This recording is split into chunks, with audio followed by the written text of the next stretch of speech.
Bicol University or BU, the premier university in the Bicol region, Philippines, is a SeAMK Level 4 institution by Department of Budget and Management or DBM standards, established on June 21, 1969 following the passage of Republic Act 5521.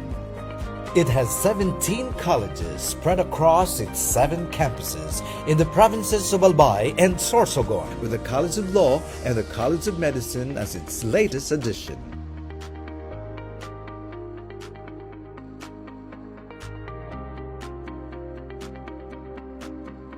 And recently, the Doctor of Dental Medicine and Doctor of Veterinary Medicine. As of latest count, Bicol University has 82 AACOP accredited academic programs, with 3 programs accredited at Level 4. It is also a Level 3 accredited institution whose reputation as the premier university in the Bicol region is rooted in its consistent top-level performance in various licensure examinations, becoming recognized as top-performing school in accountancy, social work, midwifery, nursing, education, engineering.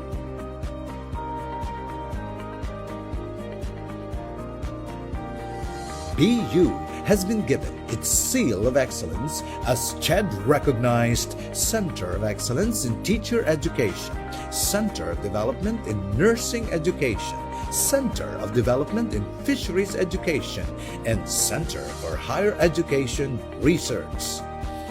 Its commitment toward national thrust and directions and in meeting the needs of its community beyond the university borders is reflected in its programs and projects as base agency for Bicol Consortium for Health Research and Development or BCHRD and base agency for Bicol Consortium for Agriculture, Aquatic and Natural Resource Research and Development or BCARD. Over the years, it has earned its place as one of the 22 leading state universities in the Philippines. Bicol University has also been recently rated as a 3-star institution by the Quacquarelli-Simmons or QS Intelligence Unit, the independent compiler of QS World University Rankings. Bicol University has expanded its linkages to Europe and Southeast Asian universities.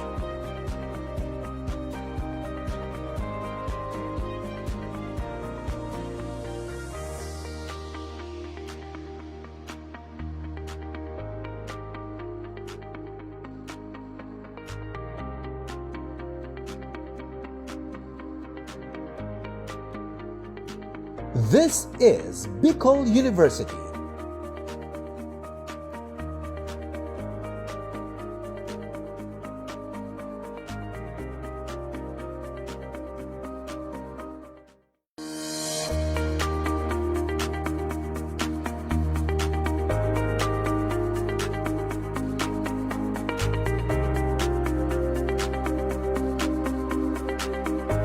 Bicol University or BU, the premier university in the Bicol region, Philippines, is a SeAMK Level 4 institution by Department of Budget and Management or DBM standards, established on June 21, 1969 following the passage of Republic Act 5521. It has 17 colleges spread across its 7 campuses in the provinces of Albay and Sorsogon, with the College of Law and the College of Medicine as its latest addition.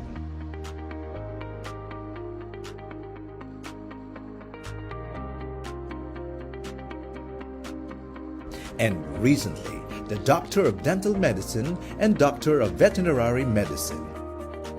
As of latest count, Bicol University has 82 AACOP accredited academic programs, with 3 programs accredited at Level 4. It is also a Level 3 accredited institution whose reputation as the premier university in the Bicol region is rooted in its consistent top-level performance in various licensure examinations, becoming recognized as top performing school in accountancy, social work, midwifery, nursing, education, engineering.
Ano ka siya? Ano no? Good morning, everybody. Or good afternoon in Philippines.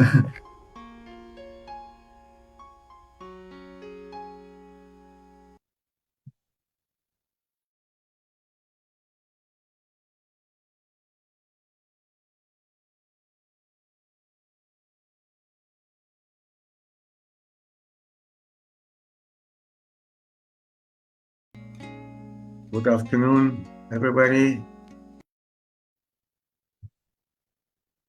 Dr. Jaco, Good Leila, afternoon.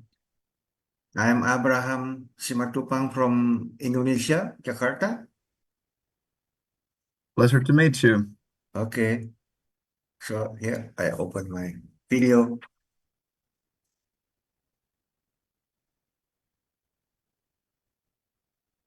Yeah, but my Good to hear. background is Aurelia Borealis. I think Dr. Jaco Yeah. know very well. Sometimes we see that from our bedroom window. Oh my goodness. I have to fly 6 hours to get there and just to see this Aurelia Borealis from my That's a good idea. hometown. It's usually really the northeast part of Finland. So if Yeah. you want to increase the luck to see them, you have to go to the Arctic zone. Yes.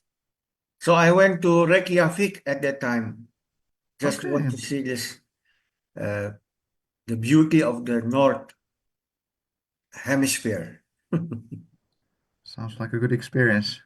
Yeah. So you're waiting for the opening ceremony, yes? That's correct, yeah. And you will be participating from Jakarta. Yes. That's great. And tomorrow I will give my talks. Okay, excellent. Yeah, hello, Dr. Yang. Hi, good morning or good afternoon in the Philippines. How are you? I'm fine. Good to see you. Philippines is 1 hour ahead of our time.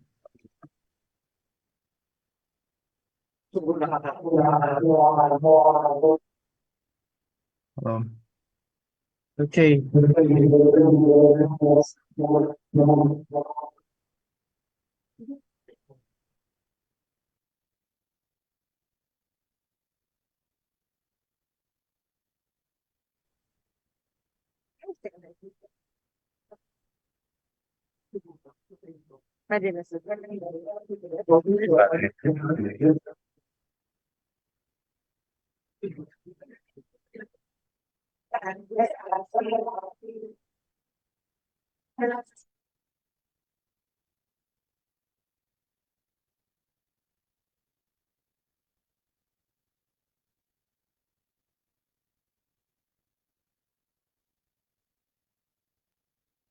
Hello. Hello.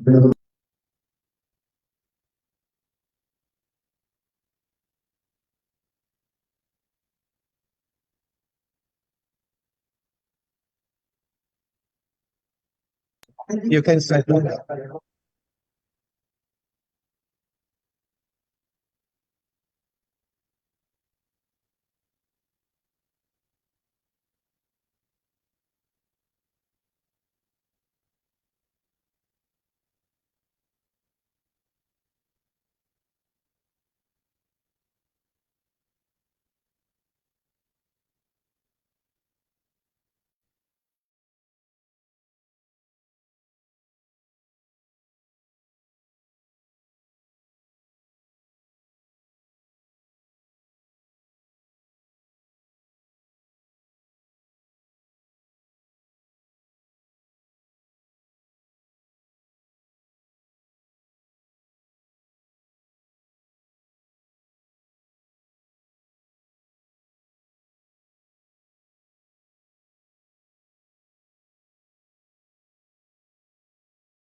Yes, I can at least. Good, thank you. Hyvää huomenta, Seinäjoki. Magandang hapon sa inyong lahat. Welcome to this international conference. It is a great pleasure to have you all here today. My name is Raila Kärnä, and I'm a senior lecturer in Seinäjoki University of Applied Sciences. I'm honored to be involved in organizing this international conference. Seinäjoki, located in the heart of South Ostrobothnia, Finland, is known for its vibrant culture, innovative spirit, and strong sense of community. As a center of education, research, and development, the city is an ideal location for our conference. Seinäjoki's beautiful scenery and modern facilities provide the perfect setting for promoting collaboration and innovation. Seinäjoki has a strong sense of community, and students can enjoy the safe and inspiring environment the city offers. The high quality of education and modern learning environments make Seinäjoki an attractive place for our students. Over the next 2 days, we have a unique opportunity to learn from each other, network, and create new possibilities for collaboration. This conference is being organized in the middle of the spring semester, when winter is finally stepping back and spring is rearing its head. We can already see the first flowers emerging from the ground. This is a sign of things to come, just as this conference is a sign that through cooperation, we can create something new and inspiring, something that we must all work for. This event is special because it brings together experts, researchers, students, and professionals from around the world to share knowledge, experiences, and innovations. The theme of the conference, Building a Connecting Bridge, Strengthening International Cooperation through Digitalization, underlines that no matter how far apart we are, we can still be together. I believe that each and every one of us will bring valuable knowledge and insights that will enrich the discussions and inspire us all. We have a varied program ahead of us, in which I hope everyone will find interesting and useful sections for themselves. I encourage you to participate actively in the debates and to share your own views and experiences. Before we move on to the next part of the program, I would like to underline a few important points. First of all, please remember to take an advantage of the networking possibilities. This conference offers a unique opportunity to meet colleagues from all over the world, exchange ideas, and build new working relationships. Do not hesitate to approach new people and start discussions. Secondly, be open to new ideas and perspectives. Innovation often comes from combining different ideas and approaches. Listen to each other's views and consider how you can apply them to your own work. Third, enjoy the conference and the opportunities it offers. This is a chance to learn, be inspired, and grow professionally. Make the most of this experience and remember that each of you is an important part of this community. Next, we have the opening program videos, followed by speeches from our presidents of our universities. Jaakko Hallila, president of Seinäjoki University of Applied Sciences, is an energetic and proactive leader who does not shy away from anything. As the youngest president of a University of Applied Sciences in Finland, he is a great role model for our students and staff alike. President Hallila is able to adapt to different roles, which makes him an approachable personality. By his own example, he is a walking illustration of the SeAMK spirit. I had the pleasure to meet the president of Piccoli University, Dr. Babyboy Benjamin Nepres III, during our International Week here in SeAMK. President Nepres is a visionary leader who is actively moving the university forward. He is known for his warm and student-centered approach. He believes that student well-being is the key to success, and he strives to create an environment where every student can flourish. Now, before we move on the next part of the program, I would like to once again extend a warm welcome to you all. Thank you for being here, and I hope that this conference will provide you with valuable experiences and new insights. Please enjoy the conference. Thank you.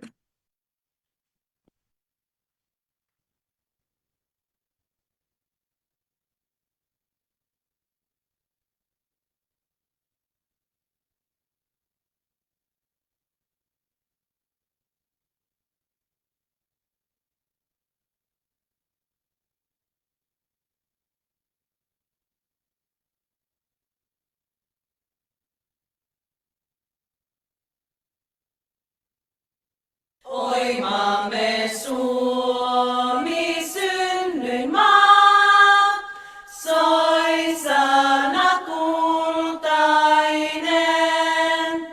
Ei Laaksoa, ei Kukkula, ei vettä rantaa rakkaampaa kuin kotimaa tää pohjainen.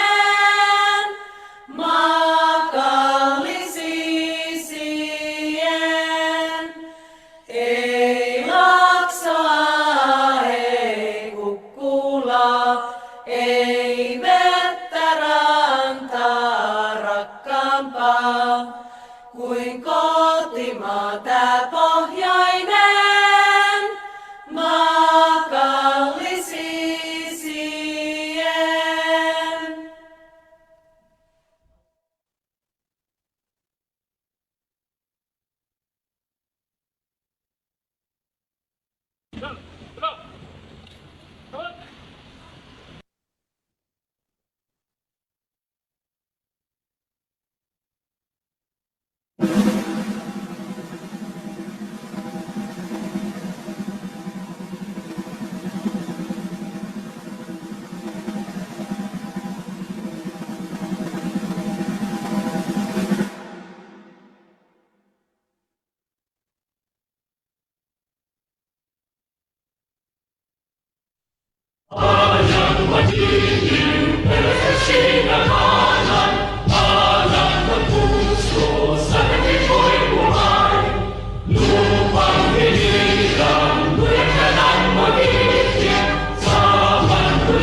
magiliw, perlas ng silangan, nananag ng puso, sa dibdib mo'y buhay.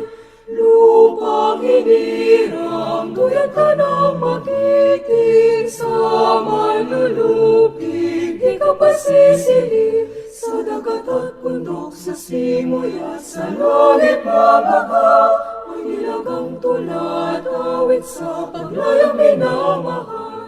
Pag-islap ng matawat mo'y tagumpay na naglilingig, ang bituin na tara niya kailan pang mali magdidilim. Lupa ng harangan, bakit pagsinta mo'y langit sa piling mo? Aming ligaya na pamay mga pirang mamatay ng dahil sa'yo.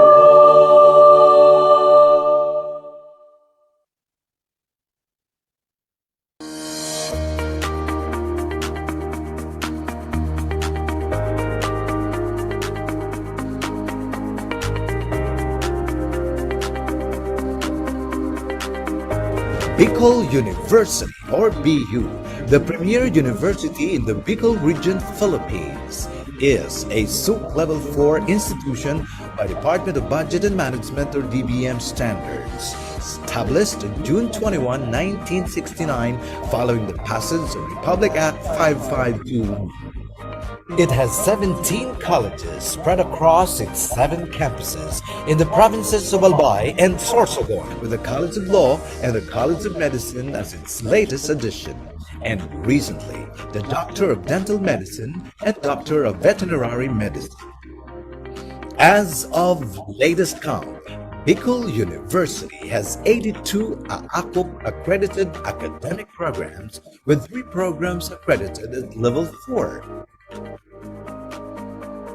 It is also a Level 3 accredited institution whose reputation as a premier university in the Bicol region is rooted in its consistent top-level performance in various licensure examinations, becoming recognized as top-performing school in accountancy, social work, midwifery, nursing, education, and engineering.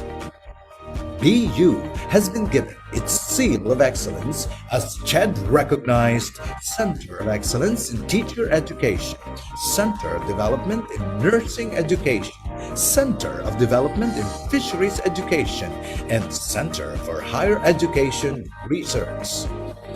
Its commitment toward national thrust and directions and in meeting the needs of its community beyond the university borders is reflected in its programs and projects as base agency for Bicol Consortium for Health Research and Development, or BCHRD, and base agency for Bicol Consortium for Agriculture, Aquatic, and Natural Resource Research and Development, or BCARD. Over the years, it has earned its place as one of the 22 leading state universities in the Philippines. Bicol University has also been recently rated as 3-star institution by the Quacquarelli-Simmons, or QS Intelligence Unit, the independent compiler of QS World University Rankings. Bicol University has expanded its linkages to Europe and Southeast Asian universities.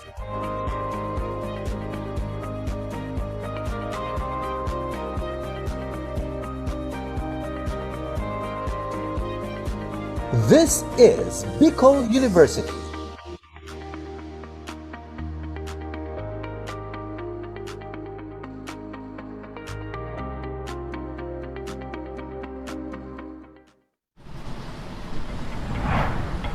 SeAMK.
Next, we have our president, Jaakko Hallila. Thank you. Honored colleagues, esteemed guests, and dear friends from Bicol, Indonesia, Uganda, and Finland.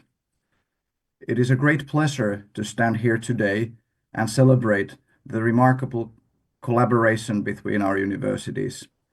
We are here not just as representatives of institutions, but as partners, colleagues, and I dare say, even as friends. And as friends, I feel I can be honest with you. I still have not fully recovered from the moment I last time stepped out of the airplane in Daraga International Airport, and I was immediately greeted by a wave of heat and humidity that could only be described as a warm hug from the tropics itself. I believe I lost about 30% of my hydration in those first 5 minutes. But jokes aside, that visit and the return visit of our Bicol colleagues to Finland and SeAMK have been invaluable. Getting to know each other personally, experiencing each other's campuses, and seeing the work being done on both sides has deepened our commitment to this collaboration in ways that emails and Zoom meetings simply cannot. There is something special about seeing with your own eyes the dedication of students and faculty, the innovative research, and the passionate pursuit of better healthcare solutions in our countries.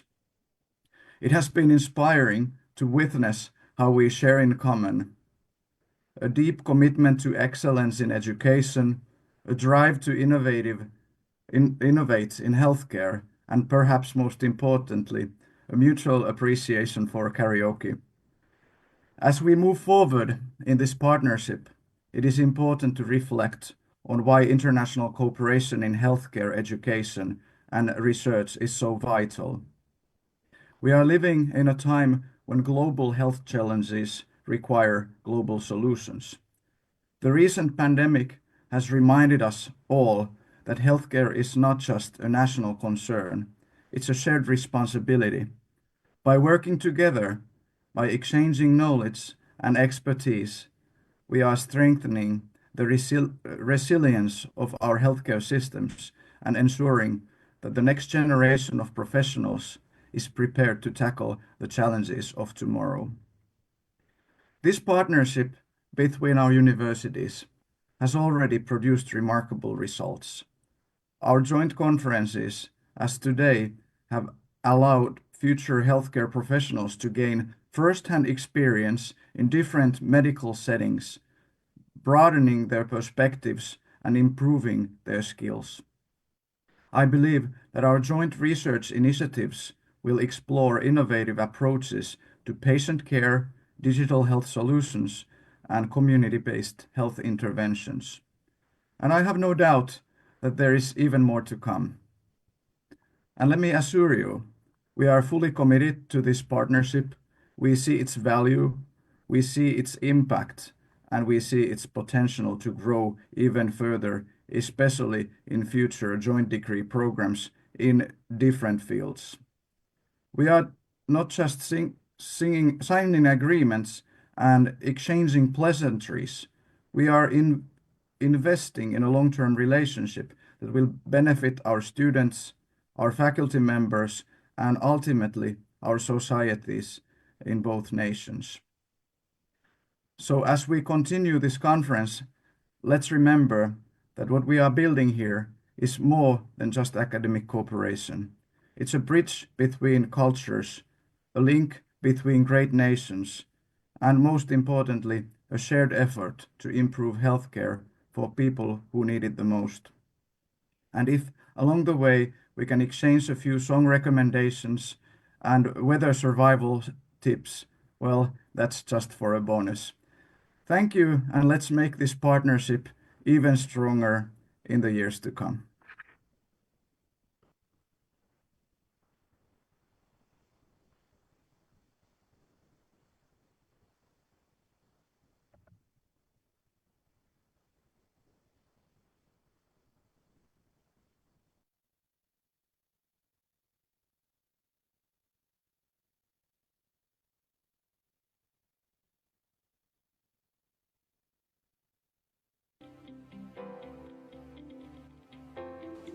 to the Dean of the Bicol University College of Nursing, Dr. Jean Annette Ibo, Dr. Felia Samarsi, the Dean of Bicol University College of Medicine, Dr. Yako Halila, the President of the SeAMK University of Applied Sciences, our partner from Finland, faculty, staff, personnel, students, researchers, and participants. Sorong maimbong naldaw po sa inugamos. Good day, everyone. I am honored and happy to welcome each of you to Bicol University. I am thrilled and privileged to address each of you today as we gather for this remarkable triangulated collaboration of this 4th International Research Conference. More than just a venue for knowledge and sharing, this International Research Conference is a celebration of collaboration, innovation, and discovery. Bicol University always takes pride in hosting assemblies of fertile and innovative minds. This gathering is more than just a representation of expertise across disciplines. It is a significant commitment to pushing the boundaries of knowledge and innovation, committing to solutions for global challenges and knowledge sharing, transcending borders. This shared purpose is definitely what unites us and brings the spirit of synergy to this international conference.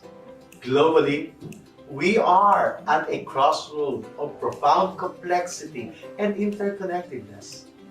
As participants to conferences on research and innovation, all of you, researchers, thinkers, innovators, and leaders, have the greatest potential to impact change. You have the power to light the path of others towards creating meaningful progress and sustainable development.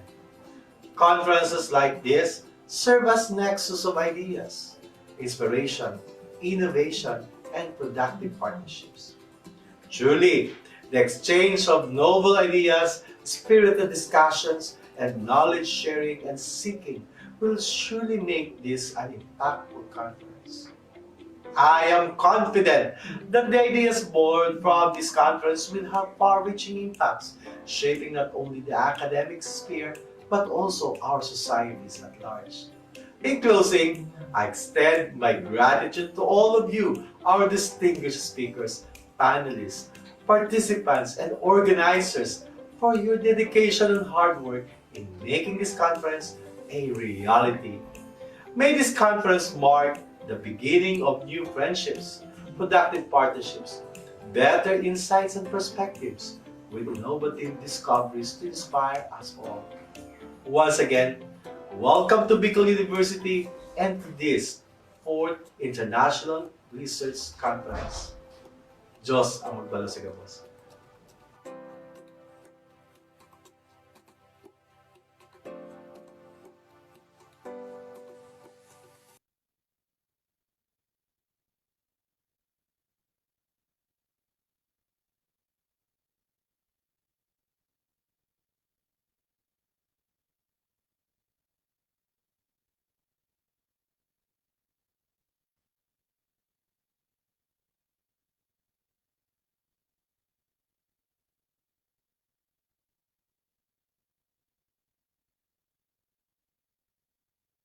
Thank you, President Jaakko Hallila and President Baby Benjamin Nepers III.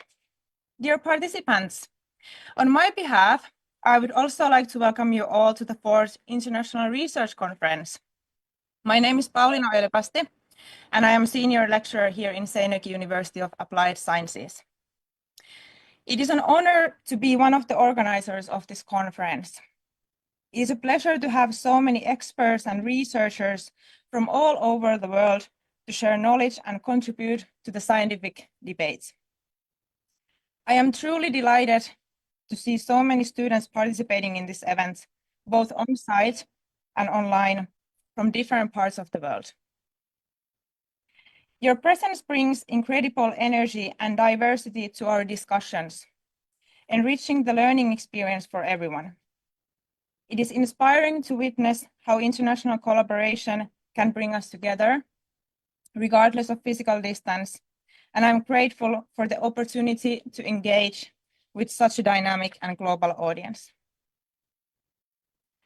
Our conference will last for 2 days, and the program will be full of interesting and inspiring presentations.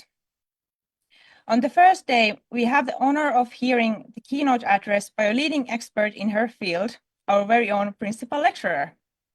She will share the latest research and her views on future trends, in particular on strengthening international cooperation and motivating learning in an online environment. In addition, we will have a total of 4 plenary sessions where top experts from different fields will address current and relevant research topics. These presentations will provide in-depth insights and new perspectives that will certainly enrich your own research work. There will also be several open forum sessions during the conference, where you will have the opportunity to participate in discussions, ask questions, and share your own experiences. These forums are an excellent opportunity to network and create new opportunities for collaboration. In the middle of both days, we will also have health breaks. During the breaks, you will have the opportunity to use the comfort room, get a coffee or other refreshments, or use the break time to stand between sessions. Here in Finland, it is a common practice to take standing breaks during lessons and meetings to promote physical well-being. We recognize the importance of movement in maintaining focus and energy levels, so it's not unusual for educators to incorporate short standing breaks into their teaching. These pauses help improve circulation, reduce fatigue, and support overall health, making the learning more effective and engaging. At the end of both conference days, we will offer photo opportunities so that you can capture your memories of this remarkable event and share them with your colleagues and friends. I hope you all enjoy the conference and get a lot out of it. Thank you for being here, and I wish you rewarding and inspiring days.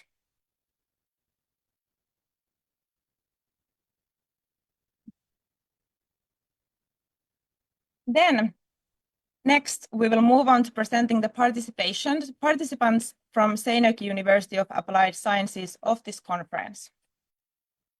Our conference participants are made up of a diverse range of national and international student groups. In addition, we are joined by our staff members from SeAMK who bring valuable expertise and experience to the table. Therefore, I would like to begin by introducing our nursing education at SeAMK. Here at SeAMK, we provide high-quality nursing education for both national and international students.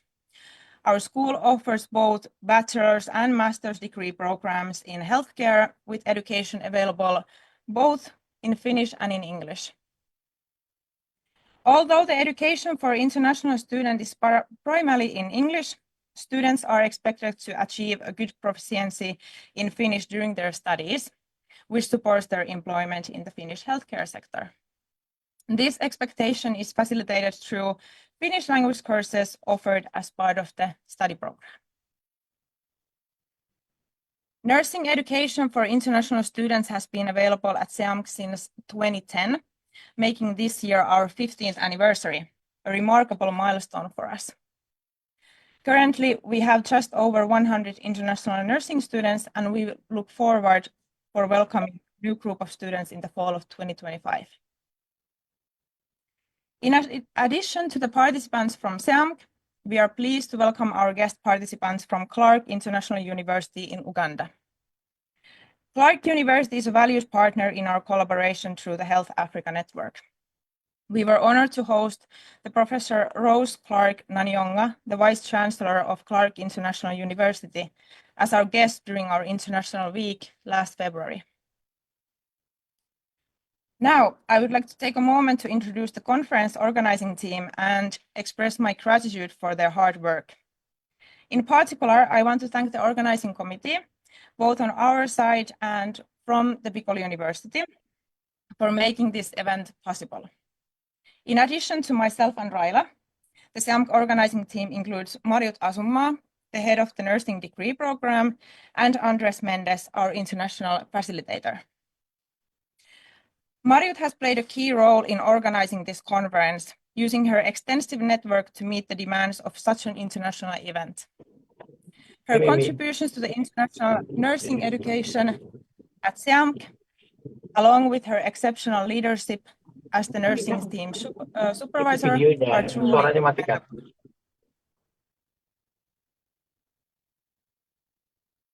Our technical support is expertly handled by Andres, who ensures that all technical arrangements run smoothly throughout the conference. I would also like to extend my gratitude to our IT support team for making this hybrid event possible from our side, as well as to our communication and marketing team for preparing the materials for the opening program. I hope that this conference will provide you all with new perspectives, inspiration, and networking opportunities. Please enjoy the conference and actively participate in the discussions and workshops. I would now like to give the floor to Alma Banua from Bicol University. Thank you for being here, and I wish you fruitful and inspiring days.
Book live and on-site, I'm saying familiar faces.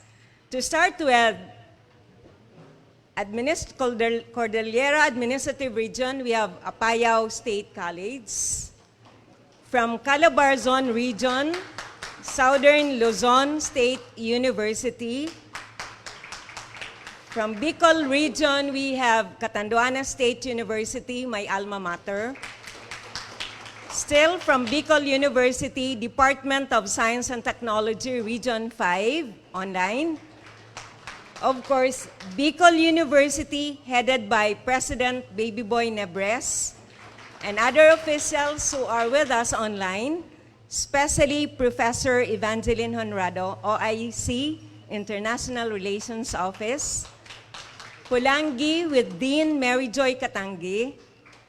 Of course, Tabaco, College of Business, Economics and Management, Institute of Design and Architecture, College of Medicine with Dean Dr. Ofelia Samarsi, and of course, College of Nursing with our Dean, Dean Jean Annette Ibo. Our students of the College of Nursing and Master of Arts in Nursing. Let us join this opportunity to learn from one another, exchange ideas, and build connections that will drive meaningful partnerships in this digital era. Thank you. Kitos, everyone.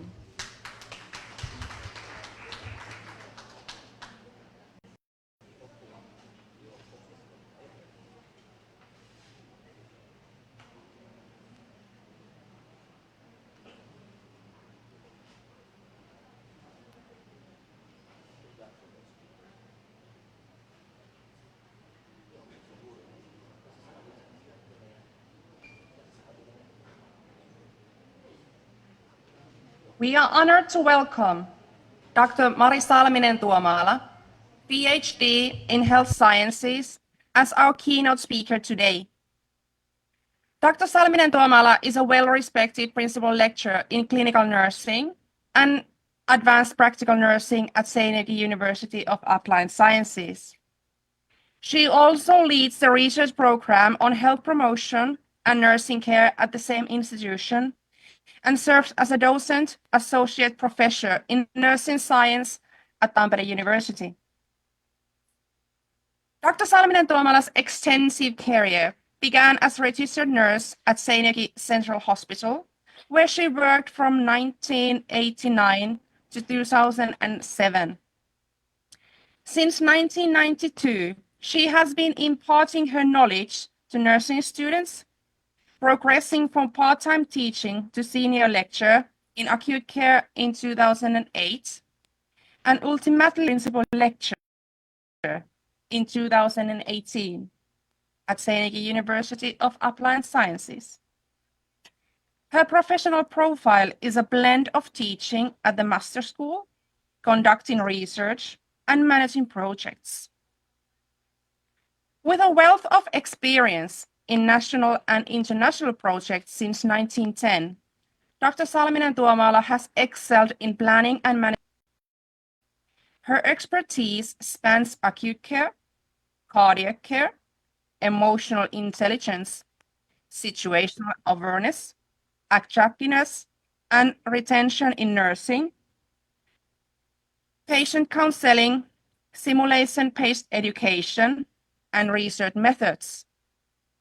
Delivered approximately 80 conference presentations and authored 380 scientific publications.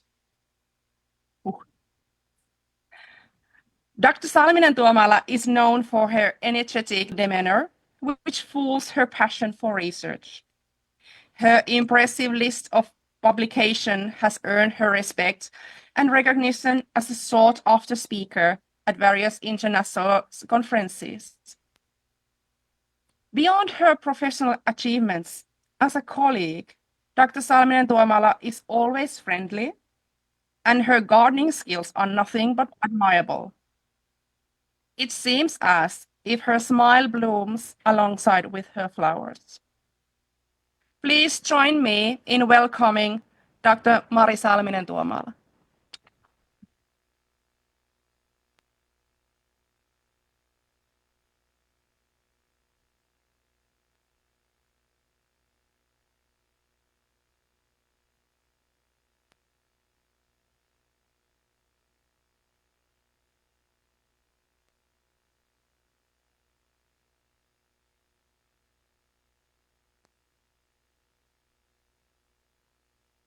Let's wait that we can get the PowerPoint open. So please wait a while.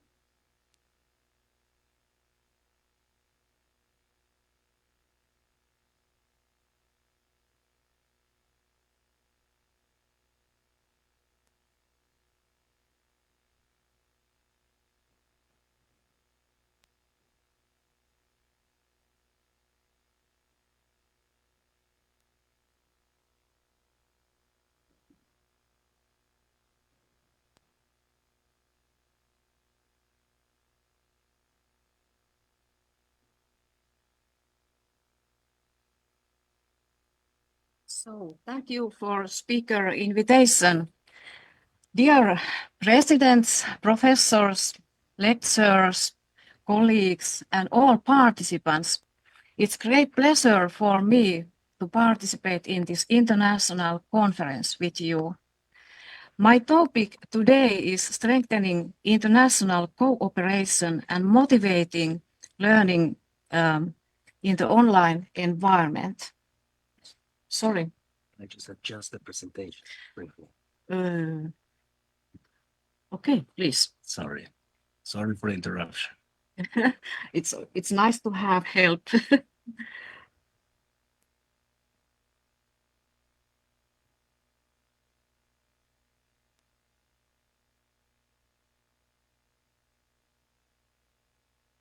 Okay, thank you so much. So let's start. International cooperation is important because it gives us new ways to think and act. And there are rapid changes in technology which will have opened more doors for us to develop online education. It offers also possibilities to conduct international teaching and research cooperation. And there are many important topics to consider when we start planning international online education. How can we create a safe and motivating online learning environment? How can we promote learners' pedagogical safety and engagement in the online environment? It's important to take care of pedagogical safety, and we have to pay attention to physical safety, but also psychological safety and social safety of students. It's also important to take account students' learning needs and also goals of those courses. The goals may be to have ethical competencies, theoretical competencies, practical competencies, even behavioral competencies and social competencies. And that's why it's very important to consider when it's the right time to use online education. What kind of results we can have using this kind of systems. And it's also very important to recognize foundational components of online pedagogy. First of all, there is this situated learning. We can think about that the situated learning is concept which emphasizes the importance of context and also social interaction in the learning process. We can think about that learning is more about question about social interaction. Also, it is like cognitive individual process. And then we have to think about also constructivist principles, which also make good base for this online education.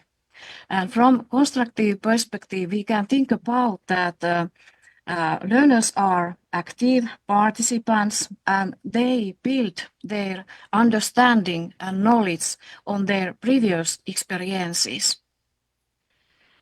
And how this constructivism occurs in the context of online education.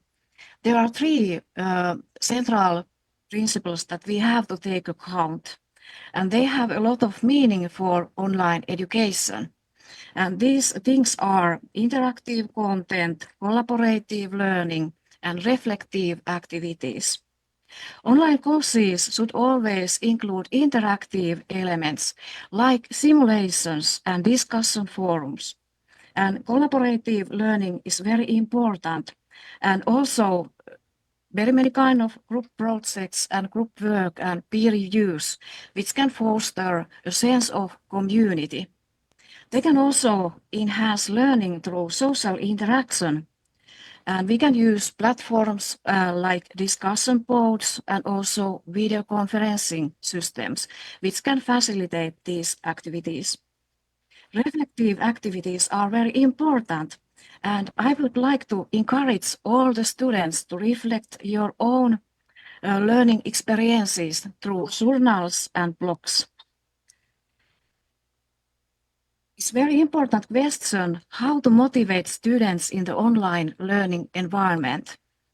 We have to try to make these classes interactive. And to facilitate this kind of activities, it's always essential to pay attention to overall atmosphere in the learning group and also guide students not only discussing differences between different cultures, but also trying to find similarities among them. A recap which are very good way to help students to remember key information and also get focused. And making little competitive quiz with the points system will make it more engaging for students.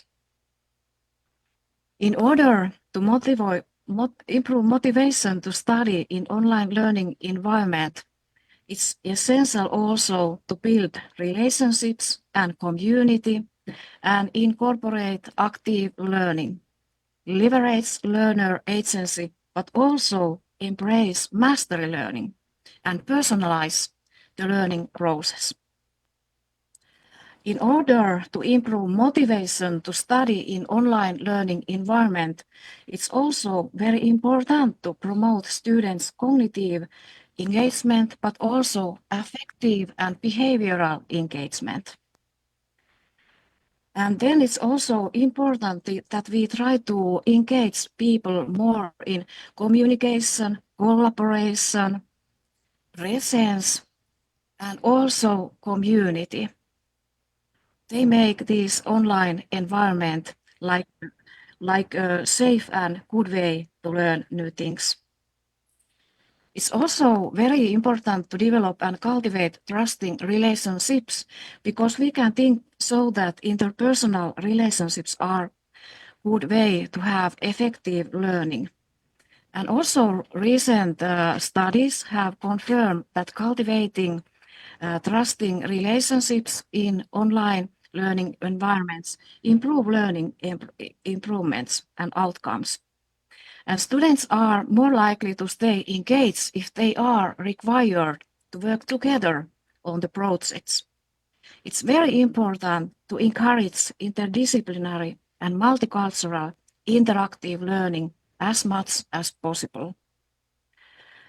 It's good also to give your students a say and collect nursing students and other students' experiences using many various methods, because it will help also us as teachers to develop pedagogical online methods best suited for various online courses.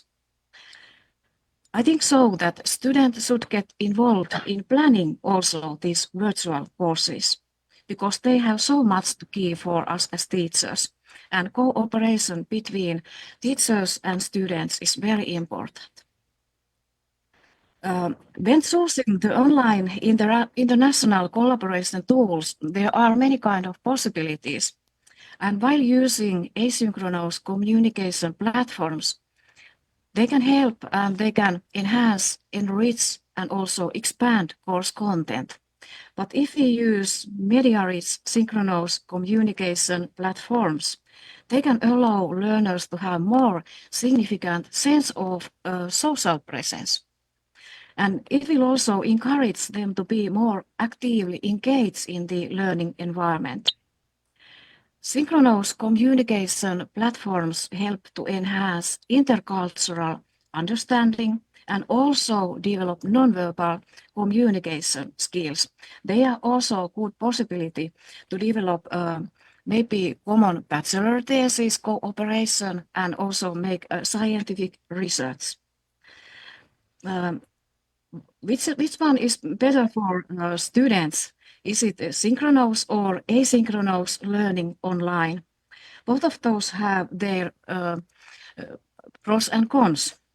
Synchronous classes run in real time with students and teachers attending together from different locations. Asynchronous classes run more relaxed schedule with students accessing those materials during different hours and from different locations. It's very important to explore this type of online delivery and think about what is the best way to learn and have good results. And then we can also think about this conversational online learning. Synchronous learning allows students to engage with class materials at the same time as also their peers, as long as they can connect to the internet. And this type provides students structure, but also immersive learning environment. And this kind of classrooms use web and also video conferencing technologies like Teams and Zoom. And they can create immersive learning spaces. It's useful to choose synchronous delivery, especially if we have the situation that this material requires instant feedback and also discussion. Then we can also use live streamed lectures and video conference discussion groups. And the common type of synchronous teaching includes a live stream lecture that students attend virtually. And it means that teachers stream their presentations and students can ask questions via webcams, but also using microphones and chat on message boards.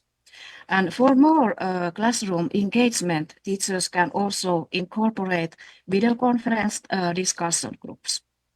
They can divide students into smaller groups with breakout rooms, facilitating direct discussion. There are pros and cons if we think about taking synchronous class. Pros include creator engagement and also possibility to have immediate responses. It gives dynamic learning opportunities and direct communication with teachers. It gives also more structure in classroom, and it gives more possibilities for deepening discussion. But there are also cons. It's question about schedules, and it requires strong internet connection, webcams, and also microphones. And sometimes it can be hard to speak up. It also needs a quiet space to log on. So what is this asynchronous learning? We can think about that those kind of classes offer learners the flexibility to study in a self-paced manner. These online forums and message boards to keep a running dialogue between participants. There are also self-guided lessons, workshops, and we can use shared files. They also can include pre-recorded lectures that students watch independently. And using those discussion board, teachers can post also discussion prompts and students can ask questions and also interact with their peers. This provides learners interactive experience and space for social learning. And then there are also pros and cons if we think about this taking asynchronous class. Pros include schedule is flexible and there is individually dictated pace. They are also more accessible and it's nice for students because they have more time with material. Then there are also cons, like meaning that teaching is less immersive and social environment may be disconnected. There may be also some kind of learning difficulties and teachers don't know what kind of difficulties there are if the students are independent and alone with those problems and difficulties. Then virtual simulations are very good part of virtual and online education. Simulations strive to imitate authentic nursing situations and contexts, providing students an opportunity to learn important practices and context, and also promote their decision-making skills, critical thinking skills. And we can think about that simulated learning has been also found to provide a response for demands for better patient safety and also students' opportunities to experience and evaluate and reflect on those critical situations and other situations in nursing care beforehand, before going to have practical training. And also, based on our previous research, we can say that nursing students have experienced these virtual simulations, increasing authenticity in learning. This research is about we used VR classes and made survey for students and asked what kind of experiences they had with those VR classes. And most of the students say that it was very good experience for them and the situations that they experienced, they felt that they were very authentic and very genuine. Then simulations are also good method to practice complex competencies. Besides clinical reasoning and decision making, they are also a good way to practice situational awareness that we need in everywhere where we are taking care of patients in acute situations, but also in very sensitive situations, maybe with children or maybe dying patients or other kind of situations. And also these simulations can develop emotional intelligence. It's very important skill also for all nurses. And then there has been one good systematic literature. There has been 80 studies, and all of those studies said that these virtual simulations are a good way to improve cognitive learning outcomes and also assessment skills. And besides those, they will also increase empathy skills towards people with mental health illness. And this virtual simulation have also effect on affective domain of learning, attitudes, values, and also student engagement. And then we can think about that there are very many kind of technical systems that we can use when we have those online education for students. We can use interactive patient scenarios combined with different kind of multimedia systems. And those are good ways to develop clinical reasoning. And then there is virtual patient games that we can use if we want to develop clinical reasoning and also team training. And then we can use these virtual reality systems, VR classes, but maybe sometimes even tingling platform, because it can also have good possibilities to make different kind of games and tests. And they can also be very good possibility to have high-risk scenarios that we cannot practice in real life. And also they are good way that we can think about what kind of roles we have to take when we have different kind of leading situations or team cooperation situations. Then we can also use high fidelity software simulation and using dynamic simulations of mixed reality.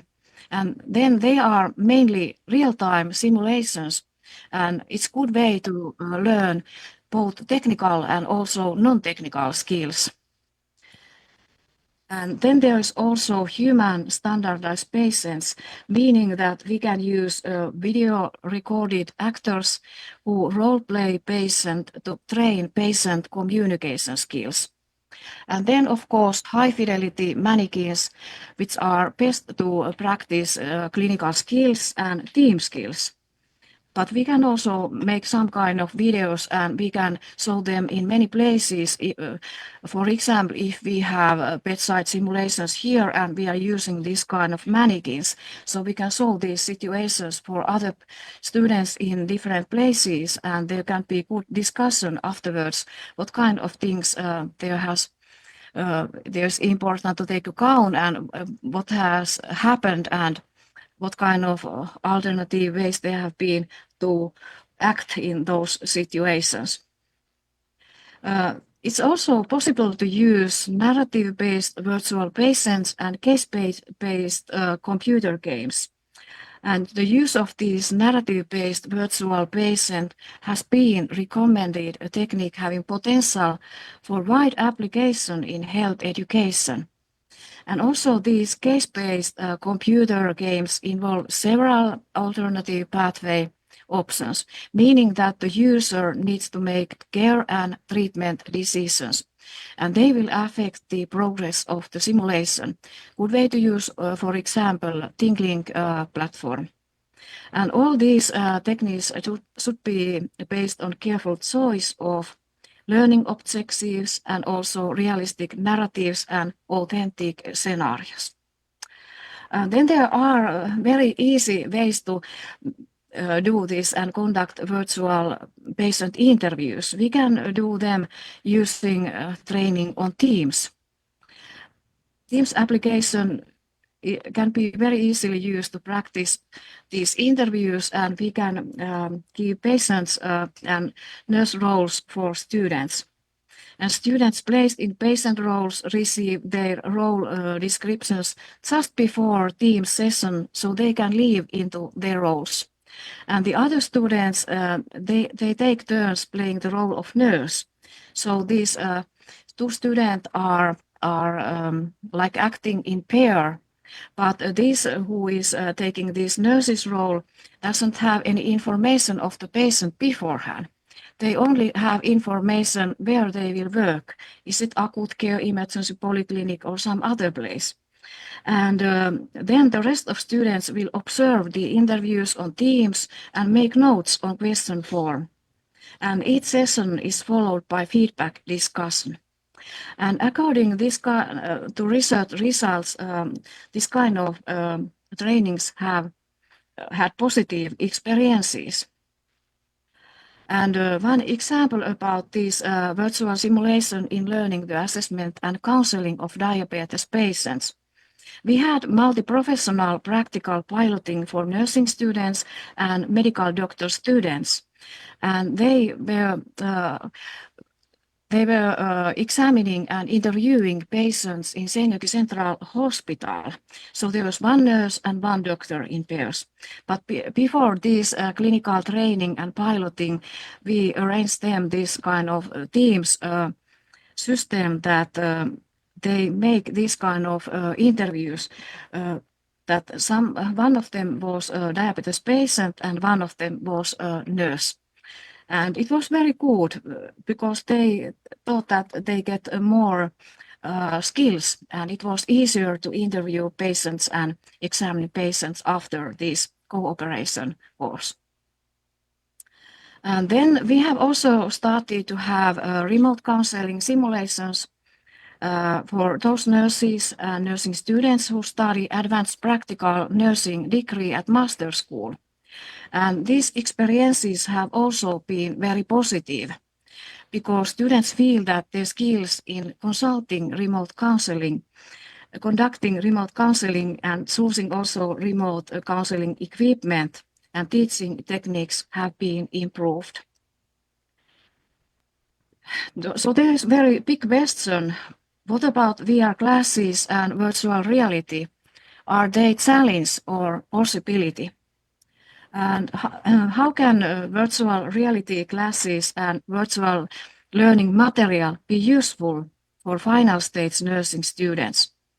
During an acute nursing course in May 2023, all final stage nursing students completed at least one virtual simulation alone, and they had possibility to choose one or several of these following topics.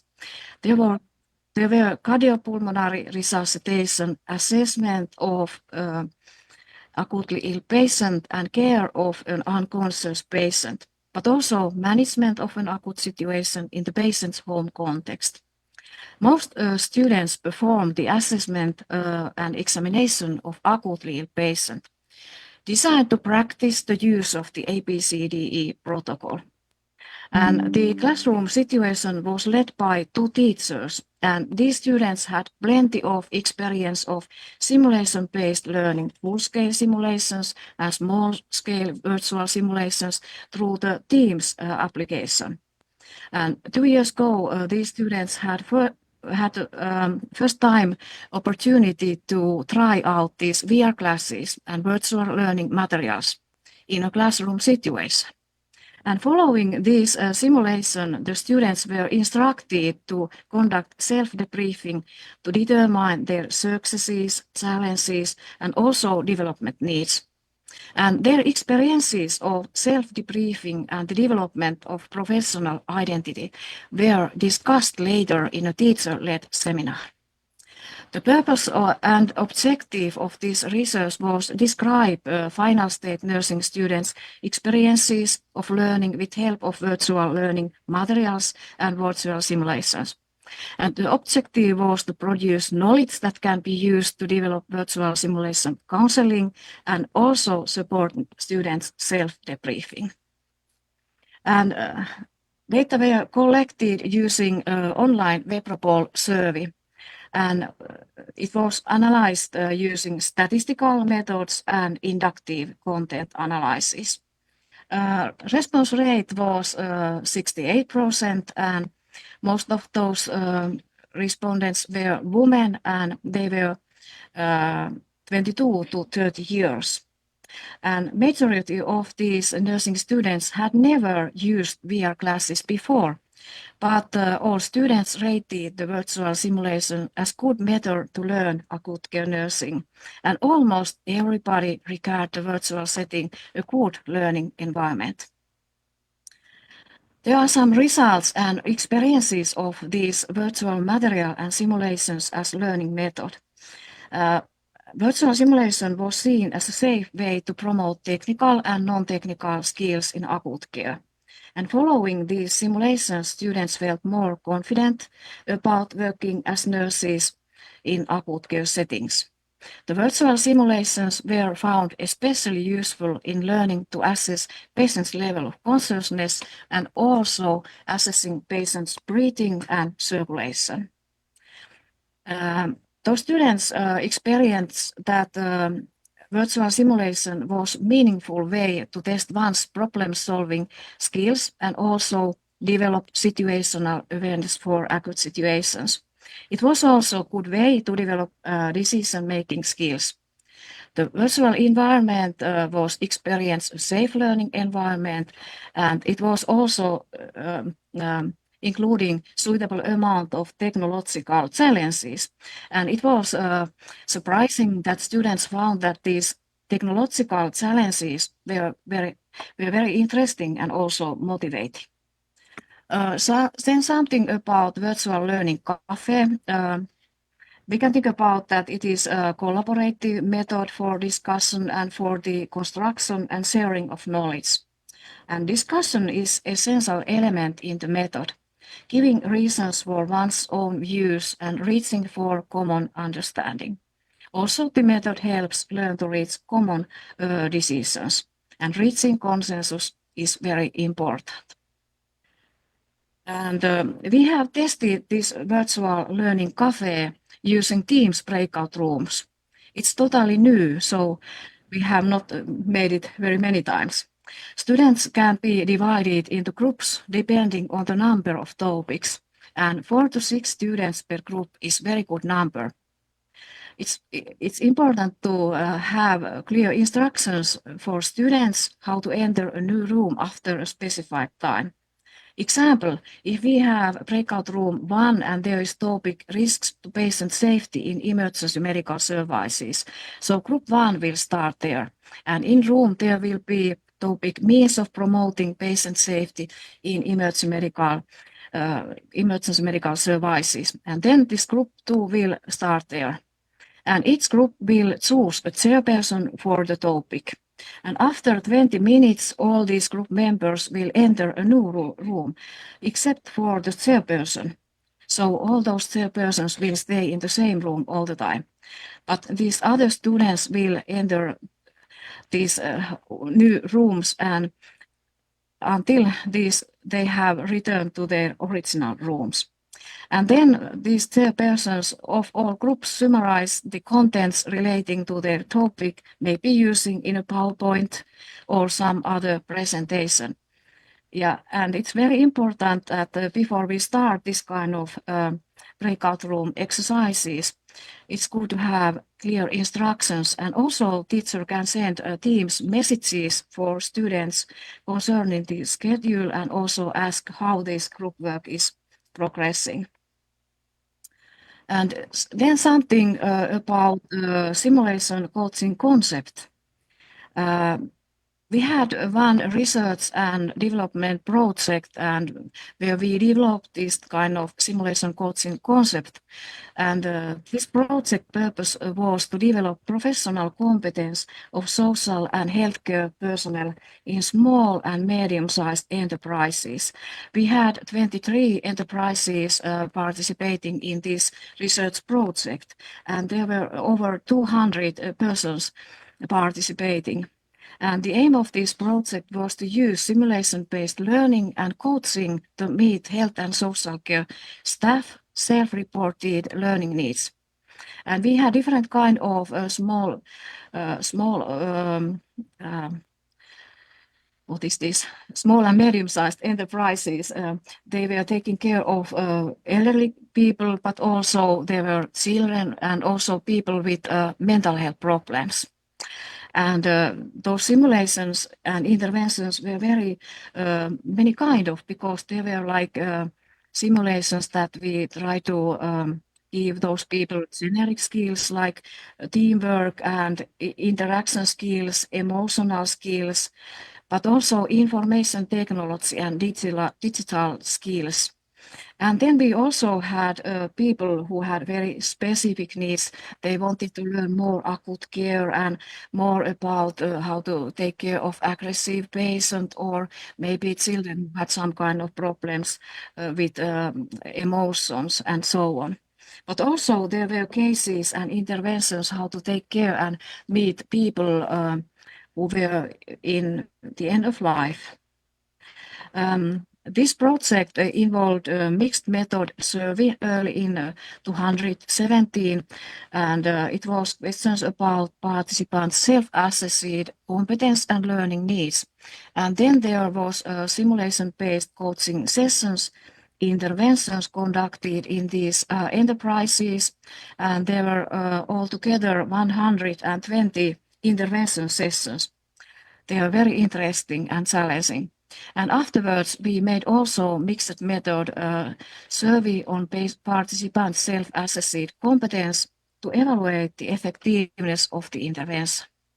These results were very positive, and great deal of this evidence was accumulated for the success of the simulation coaching intervention. An improvement was reported in several different areas of expertise. And now we think about that this kind of simulation coaching concept can be very well used also in virtual simulations. Thank you for your attention.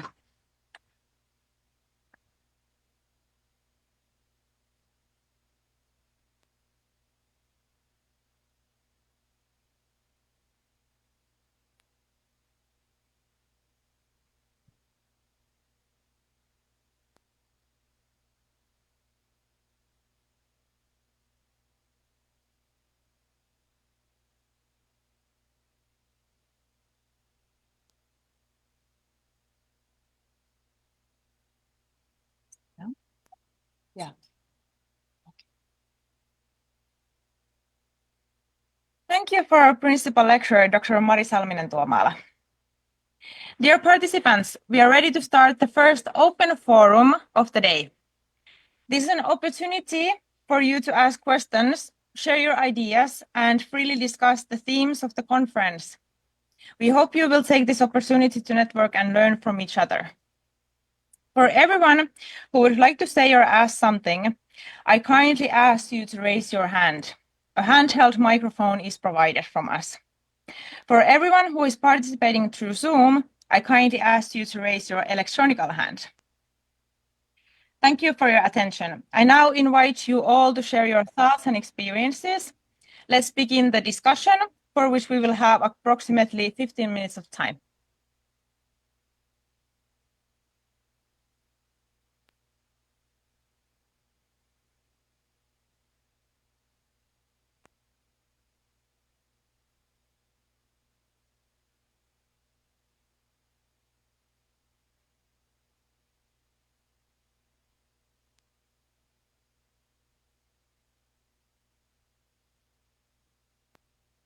Okay, and now we will give the microphone for Alice. Hyvää huomenta kaikille. Thank you so much, Mari, for that very interesting topic. I certainly learned a lot and listed a few questions that I have. So it was very innovative and very forward and future thinking. And as a hopeful teacher, because it's something that I want to do in my career path in the future, Do teachers receive training with these new digital teaching methods, especially like VR glasses simulation and those other things? Because I feel that even something as simple as a Zoom meeting can sometimes be very scary for the teachers when something technology when you're not personally very technologically savvy. Is there a support for the teaching professional side? And what do you think about that?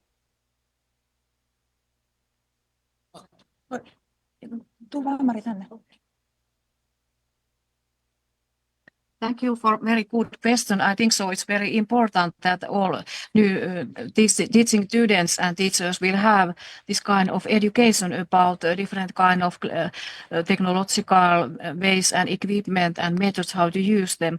But it is not so much. I think so. It should be a lot more this kind of cooperation to arrange. But it is sometimes often so that we try to develop new ways to do this, and it's also very good to share this kind of experiences. But I think so that formal education doesn't include enough this kind of systems. I don't know whether what do you think about? Is it so? But I have this kind of experience that it is not so much including in the formal education.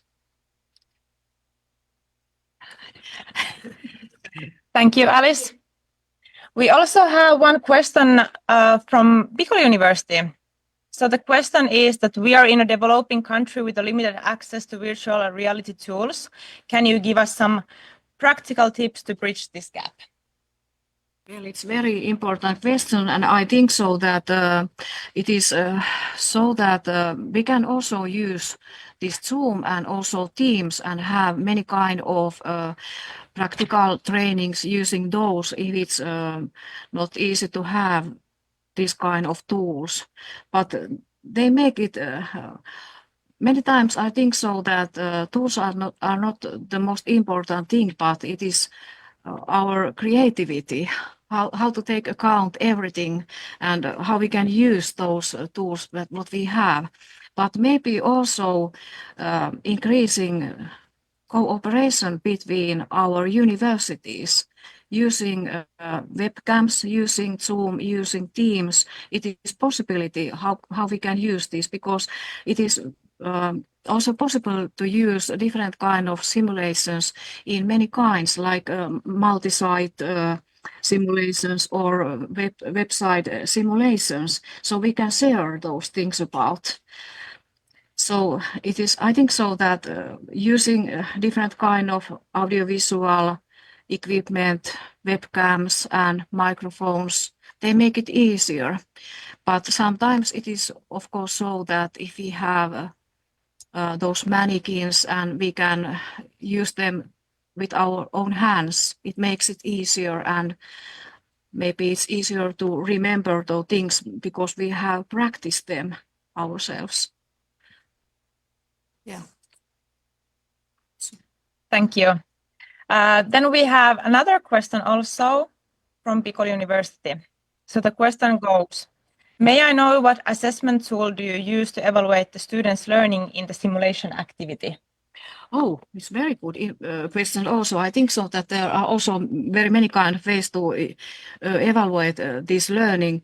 It's also using cameras and taking video clips and looking them afterwards and using this debriefing and also thinking about what kind of alternative ways there are to act. But also we can have different kind of questionnaires, formulas with questions, like self-debriefing test or self-debriefing papers, where we can write down what kind of challenges there have been and what kind of maybe possibilities there have been. But we can also use this pakohuone. What is that in English? Pakohuone. Escape room, yes, because it is also a good way to test these kind of things. Yes, and also, I think so that those feedback discussions after the simulation situations, they are, even that we don't use them in the meaning of evaluation, but it is also this kind of that we we evaluate how we have succeeded and what kind of skills we still need or something like that. But I think so it's not good to use numbers or grades to evaluate those situations. I think so it is better to have positive feedback. What things have gone very well and how we have succeeded and encourage the participation. I think so maybe it's better, more important thing.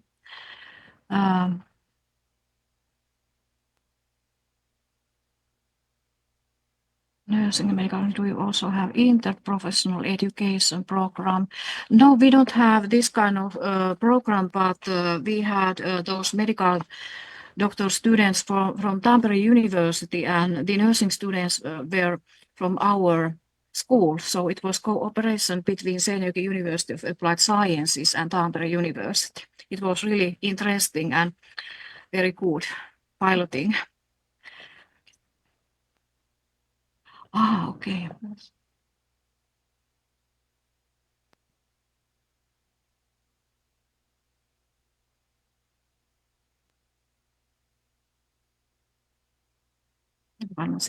Yeah. Yeah. Thank you so much. Thank you, Mari.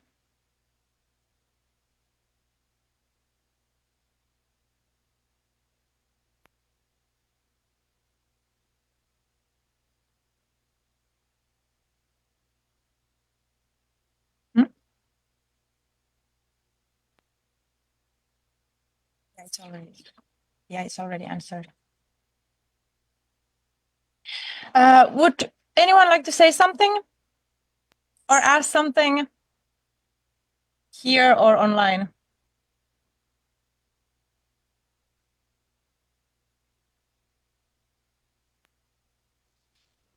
Yes, we have Robin here. Can you?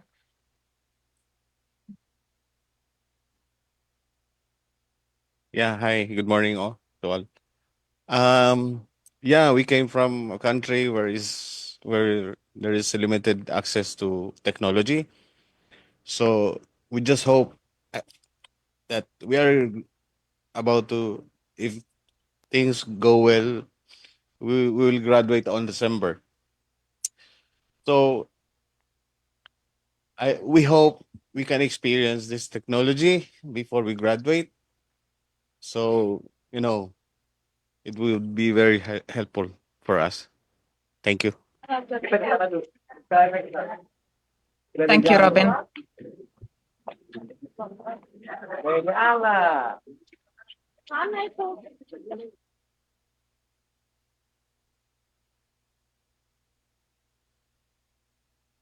Is there someone from Bicol University who would like to say something?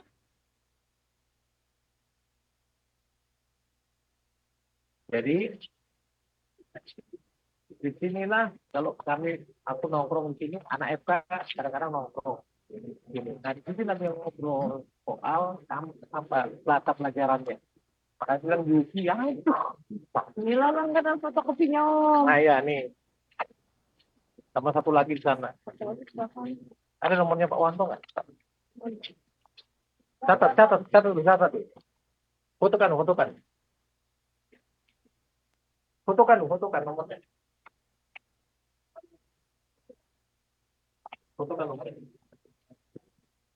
I'm asking you to close your microphones unless you want to participate for the open forum discussion. Thank you. Yang mahal banget sama dia.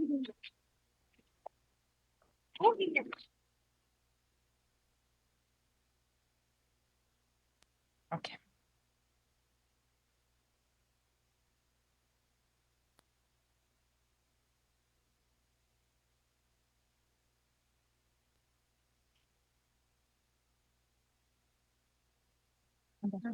There's no more questions in Bicol University. Okay, thank you everyone who participated for this open forum discussions. No more questions from all sides.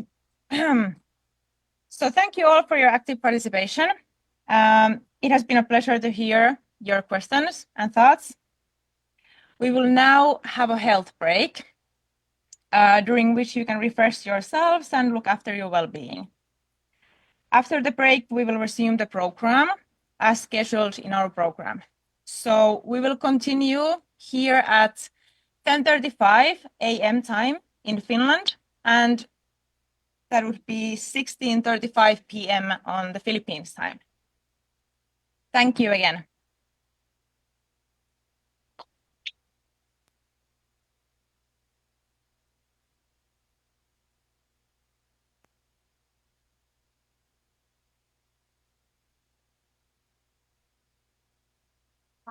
Close the camera.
Bicol University, or BU, the premier university in the Bicol region, Philippines, is a SUP Level 4 institution by Department of Budget and Management, or DBM standards, established on June 21, 1969, following the passage of Republic Act 5521.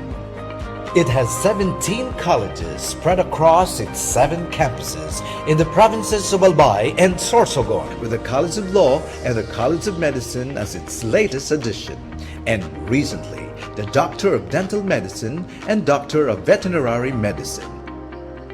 As of latest count, Bicol University has 82 AACOP accredited academic programs, with 3 programs accredited at Level 4.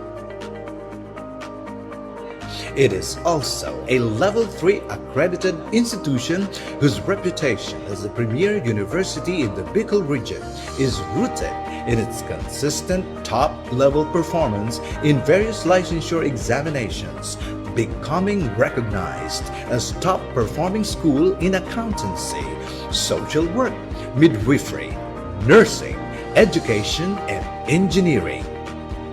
BU has been given its seal of excellence as CHED-recognized Center of Excellence in Teacher Education, Center of Development in Nursing Education, Center of Development in Fisheries Education, and Center for Higher Education Research.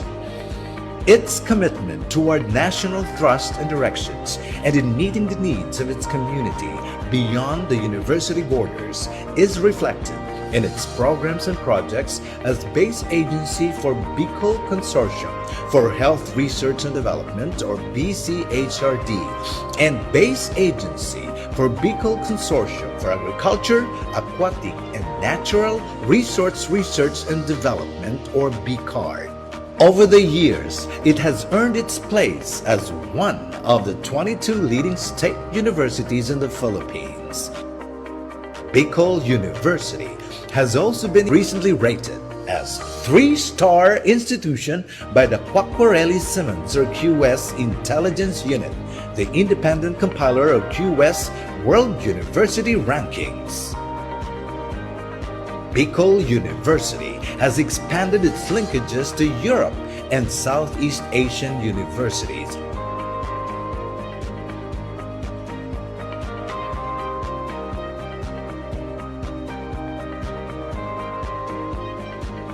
This is Bicol University.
Bicol University, or BU, the premier university in the Bicol region, Philippines, is a SeAMK Level 4 institution by Department of Budget and Management or DBM standards, established on June 21, 1969 following the passage of Republic Act 5521. It has 17 colleges spread across its 7 campuses in the provinces of Albay and Sorsogon, with the College of Law and the College of Medicine as its latest addition, and recently the Doctor of Dental Medicine and Doctor of Veterinary Medicine. As of latest count, Bicol University has 82 AACOP accredited academic programs, with 3 programs accredited at Level 4. It is also a Level 3 accredited institution whose reputation as a premier university in the Bicol region is rooted in its consistent top-level performance in various licensure examinations, becoming recognized as top-performing school in accountancy, social work, midwifery, nursing, education, and engineering. BU has been given its seal of excellence as CHED-recognized Center of Excellence in Teacher Education, Center of Development in Nursing Education, Center of Development in Fisheries Education, and Center for Higher Education Research.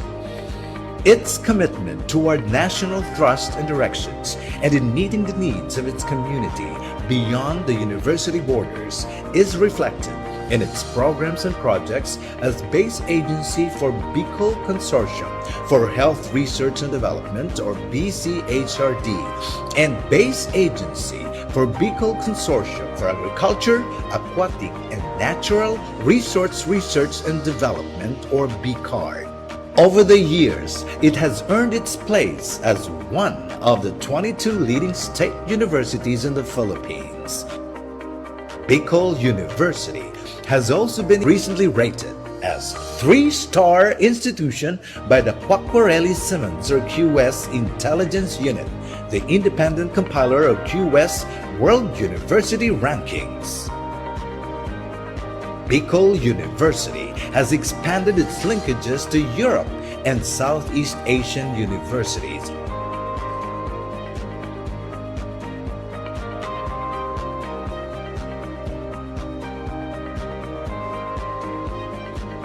This is Bicol University.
Bicol University or BU, the premier university in the Bicol region, Philippines, is a SeAMK Level 4 institution by Department of Budget and Management or DBM standards, established on June 21, 1969, following the passage of Republic Act 5521. It has 17 colleges spread across its 7 campuses in the provinces of Albay and Sorsogon, with the College of Law and the College of Medicine as its latest addition, and recently the Doctor of Dental Medicine and Doctor of Veterinary Medicine. As of latest count, Bicol University has 82 AACOP accredited academic programs, with 3 programs accredited at level 4. It is also a level 3 accredited institution whose reputation as the premier university in the Bicol region is rooted in its consistent top-level performance in various licensure examinations, becoming recognized as top-performing school in accountancy, social work, midwifery, nursing, education, and engineering. BU has been given its seal of excellence as CHED-recognized Center of Excellence in Teacher Education, Center of Development in Nursing Education, Center of Development in Fisheries Education, and Center for Higher Education Research. Its commitment toward national thrust and directions and in meeting the needs of its community beyond the university borders is reflected in its programs and projects as base agency for Bicol Consortium for Health Research and Development, or BCHRD, and base agency for Bicol Consortium for Agriculture, Aquatic, and Natural Resource Research and Development, or BCARD. Over the years, it has earned its place as one of the 22 leading state universities in the Philippines. Bicol University has also been recently rated as 3-star institution by the Quacquarelli-Simmons or QS Intelligence Unit, the independent compiler of QS World University Rankings. Bicol University has expanded its linkages to Europe and Southeast Asian universities.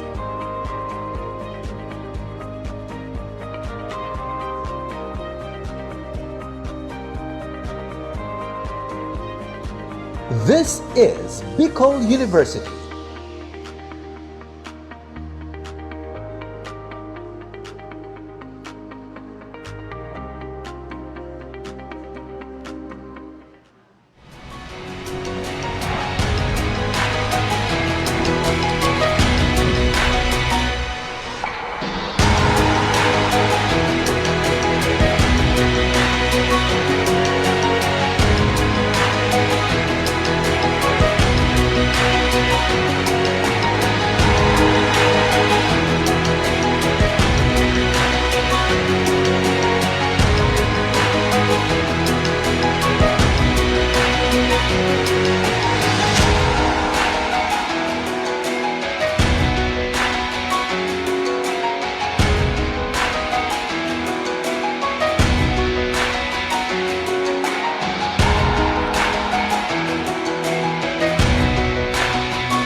Bicol University, or BU, the premier university in the Bicol region, Philippines, is a SUP Level 4 institution by Department of Budget and Management, or DBM standards, established on June 21, 1969, following the passage of Republic Act 5521. It has 17 colleges spread across its 7 campuses in the provinces of Albay and Sorsogon, with the College of Law and the College of Medicine as its latest addition, and recently the Doctor of Dental Medicine and Doctor of Veterinary Medicine. As of latest count, Bicol University has 82 AACOP accredited academic programs, with 3 programs accredited at level 4. It is also a level 3 accredited institution whose reputation as a premier university in the Bicol region is rooted in its consistent top-level performance in various licensure examinations, becoming recognized as top-performing school in accountancy, social work, midwifery, nursing, education, and engineering. BU has been given its seal of excellence as CHED-recognized Center of Excellence in Teacher Education, Center of Development in Nursing Education, Center of Development in Fisheries Education, and Center for Higher Education Research. Its commitment toward national thrust and directions and in meeting the needs of its community beyond the university borders is reflected in its programs and projects as base agency for Bicol Consortium for Health Research and Development, or BCHRD, and base agency for Bicol Consortium for Agriculture, Aquatic, and Natural Resource Research and Development, or BCARD. Over the years, it has earned its place as one of the 22 leading state universities in the Philippines. Bicol University has also been recently rated as 3-star institution by the Quacquarelli-Simmons or QS Intelligence Unit, the independent compiler of QS World University Rankings. Bicol University has expanded its linkages to Europe and Southeast Asian universities.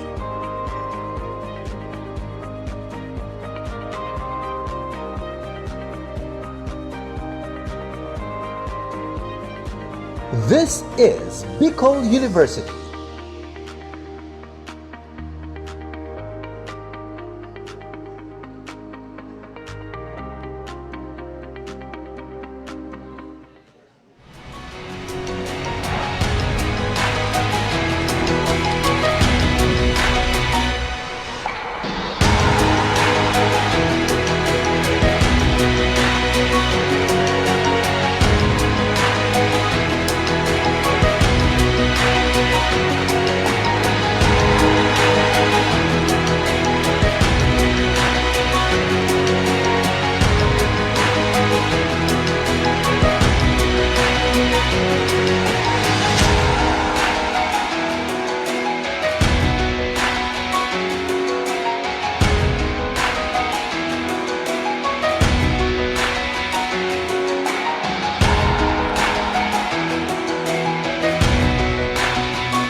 Bicol University, or BU, the premier university in the Bicol region, Philippines, is a SUC Level 4 institution by Department of Budget and Management, or DBM standards, established on June 21, 1969, following the passage of Republic Act 5521. It has 17 colleges spread across its 7 campuses in the provinces of Albay and Sorsogon, with the College of Law and the College of Medicine as its latest addition, and recently the Doctor of Dental Medicine and Doctor of Veterinary Medicine. As of latest count, Bicol University has 82 AACOP accredited academic programs, with 3 programs accredited at level 4. It is also a level 3 accredited institution whose reputation as a premier university in the Bicol region is rooted in its consistent top-level performance in various licensure examinations, becoming recognized as top-performing school in accountancy, social work, midwifery, nursing, education, and engineering.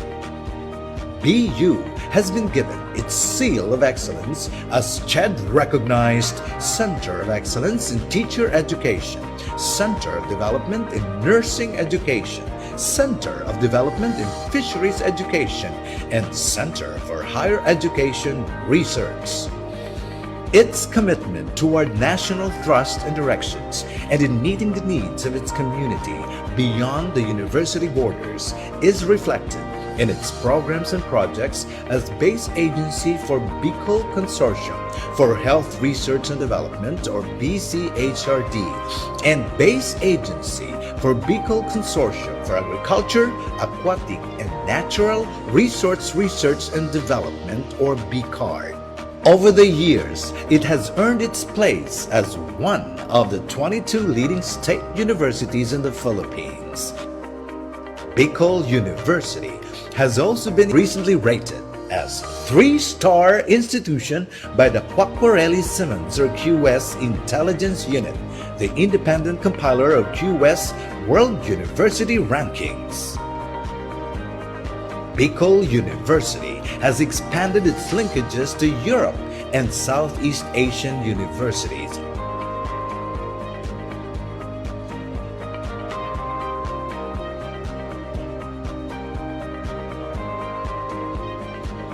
This is Bicol University.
Bicol University, or BU, the premier university in the Bicol region, Philippines, is a SUC Level 4 institution by Department of Budget and Management, or DBM standards, established on June 21, 1969, following the passage of Republic Act 5521.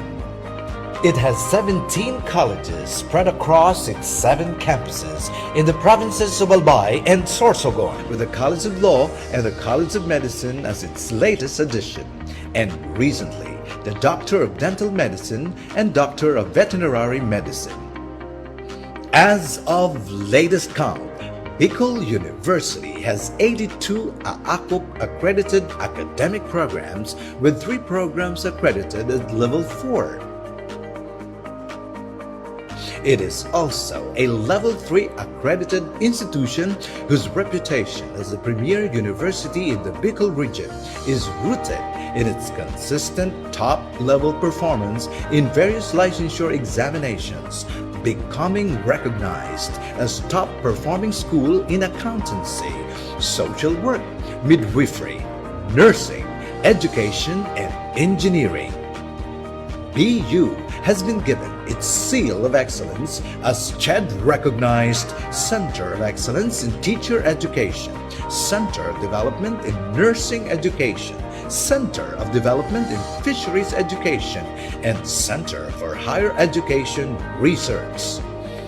Its commitment toward national thrust and directions and in meeting the needs of its community beyond the university borders is reflected in its programs and projects as base agency for Bicol Consortium for Health Research and Development, or BCHRD, and base agency for Bicol Consortium for Agriculture, Aquatic, and Natural Resource Research and Development, or BCARD. Over the years, it has earned its place as one of the 22 leading state universities in the Philippines. Bicol University has also been recently rated as 3-star institution by the Quacquarelli-Simmons or QS Intelligence Unit, the independent compiler of QS World University Rankings. Bicol University has expanded its linkages to Europe and Southeast Asian universities.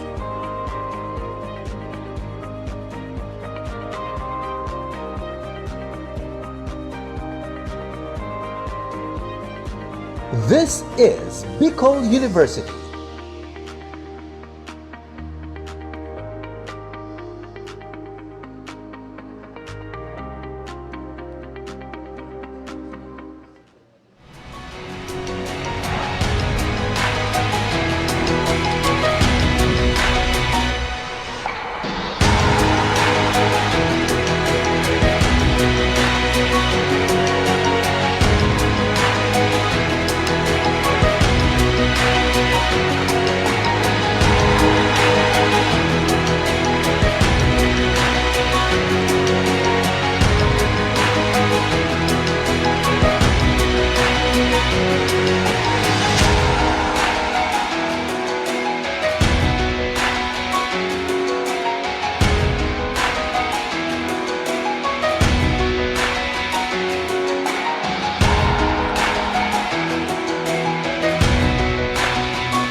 Bicol University, or BU, the premier university in the Bicol region, Philippines, is a SUP Level 4 institution by Department of Budget and Management, or DBM standards, established on June 21, 1969, following the passage of Republic Act 5521.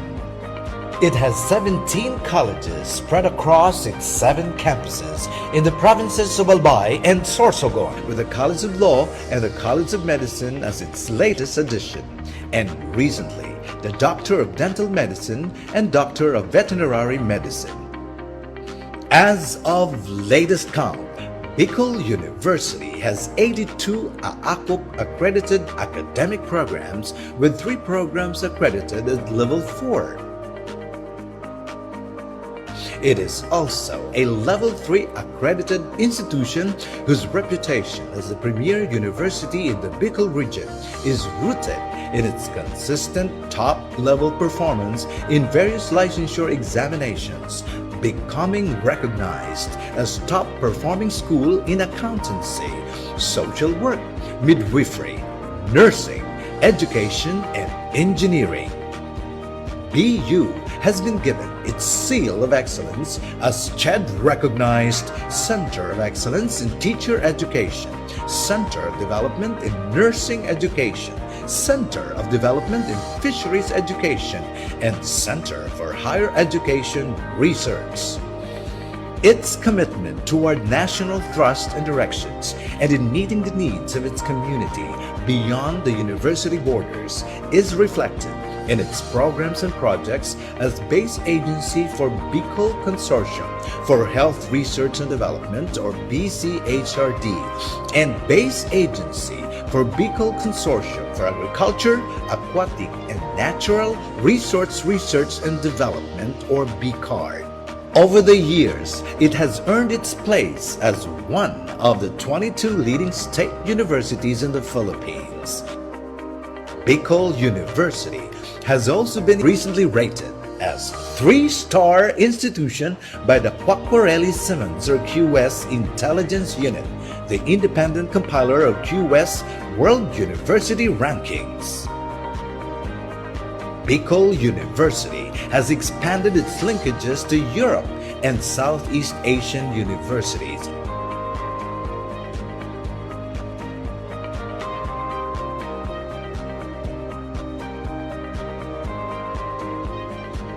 This is Bicol University.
Bicol University, or BU, the premier university in the Bicol region, Philippines, is a SUP Level 4 institution by Department of Budget and Management, or DBM standards, established on June 21, 1969, following the passage of Republic Act 5521.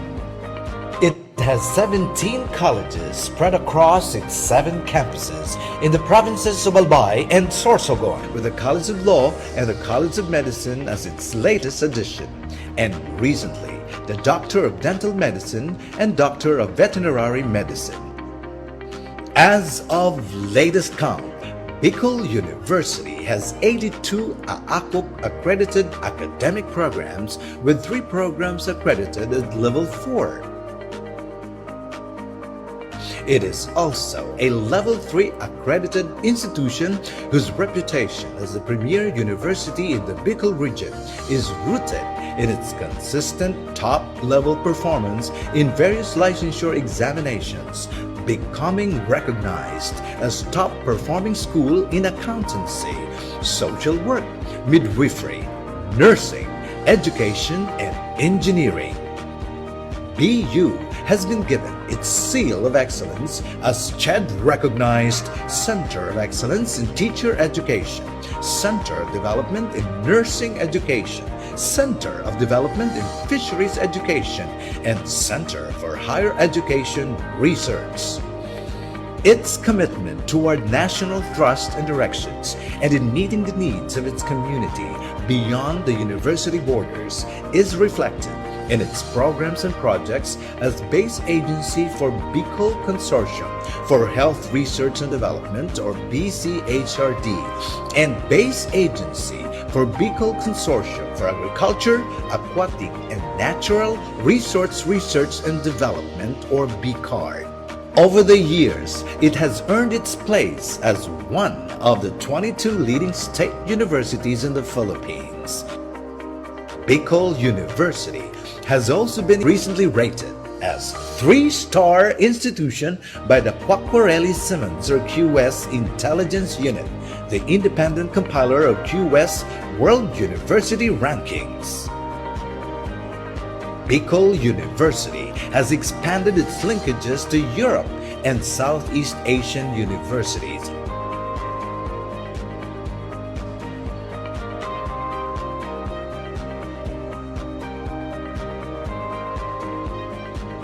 This is Bicol University.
Bicol University, or BU, the premier university in the Bicol region, Philippines, is a SUC Level 4 institution by Department of Budget and Management, or DBM standards, established on June 21, 1969, following the passage of Republic Act 5521.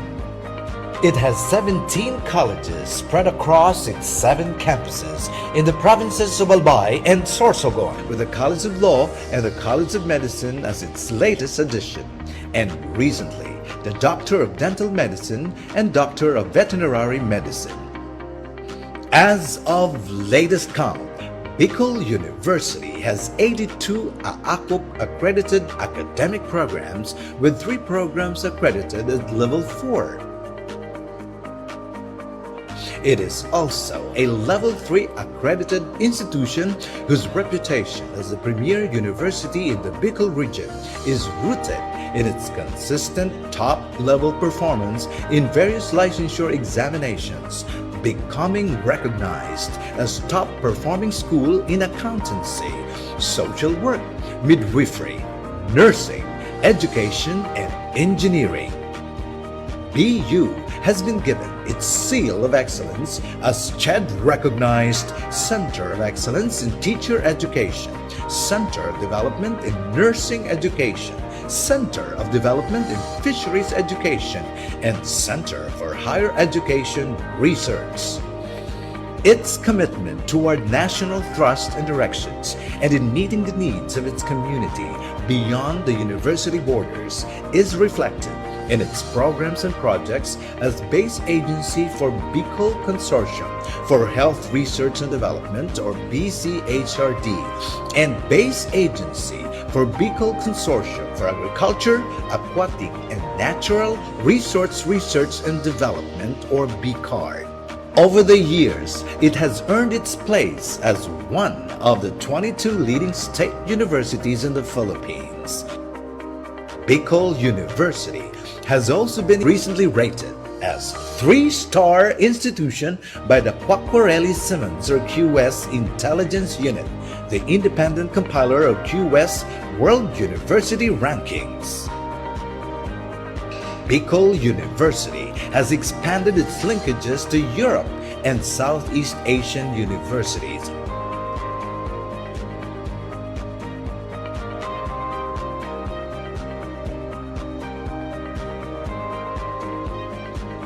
This is Bicol University.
Okay na po. Good afternoon, my dear colleagues in Bicol University and other universities in the Philippines. And good morning to our international attendees.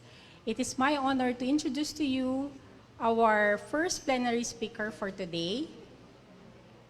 She is an internist cardiologist, a medical educator, and public health advocate, currently serving as the Dean of Bicol University College of Medicine and an incoming governor of the Philippine Medical Association for the Bicol region. She was recently awarded as one of the Inquirer's Women of Power in the area of education and health advocacy and recognized as the JCI and PMA Outstanding Filipino Physician for the year 2022. She has received the PMA Dr. Jose P. Rizal Award for Community Service and Leadership in 2018.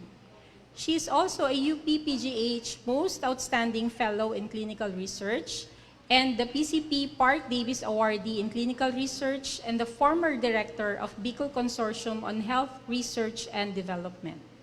She is a fellow of the American College of Physicians as well as the Philippine College of Physicians, a former president of the Philippine College of Physicians Bicol Chapter and the Albay Medical Society. As a staunch advocate for equitable healthcare and medical education, she leads Mapalad, which is Medisina para sa Lahat, which is a banner program or project for the Bicol University College of Medicine. She is the co-founder of the Yellow Boat of Hope Foundation, which has provided thousands of boats, scholarships, and classrooms for underserved coastal communities since 2010.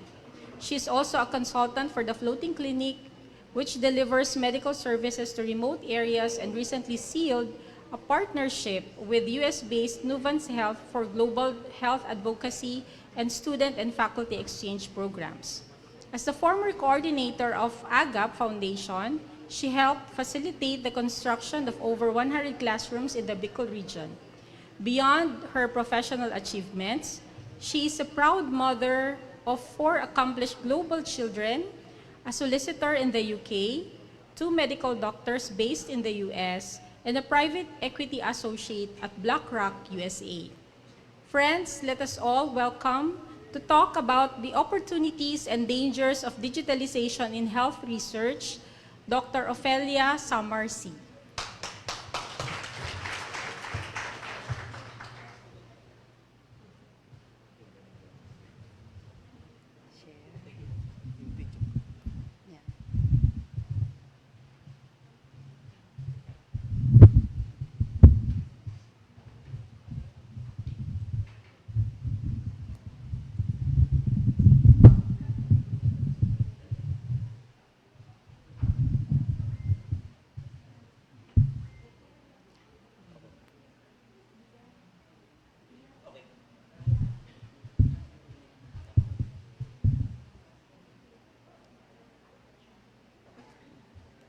Good day, esteemed colleagues and participants. Thank you for joining this plenary session. I stand before you today with the belief that education and healthcare are the great equalizers in society, and research and digitalization shall bridge the gaps brought by this divide, making nations closer and closer to each other. The widespread impact of digitalization affects everything from personal relationships, such as dating apps, augmented by social media and their services, to other relationships, such as how citizens interact with support services in e-government, and of course, in our own romance with research. That's why we are all here. So today, we will explore how digital technologies are reshaping healthcare research. We will cover the immense opportunities these technologies provide, the challenges they pose, and how we can navigate this to ensure ethical and effective implementation. This is a critical topic for healthcare professionals and researchers worldwide as we move toward a more digital future.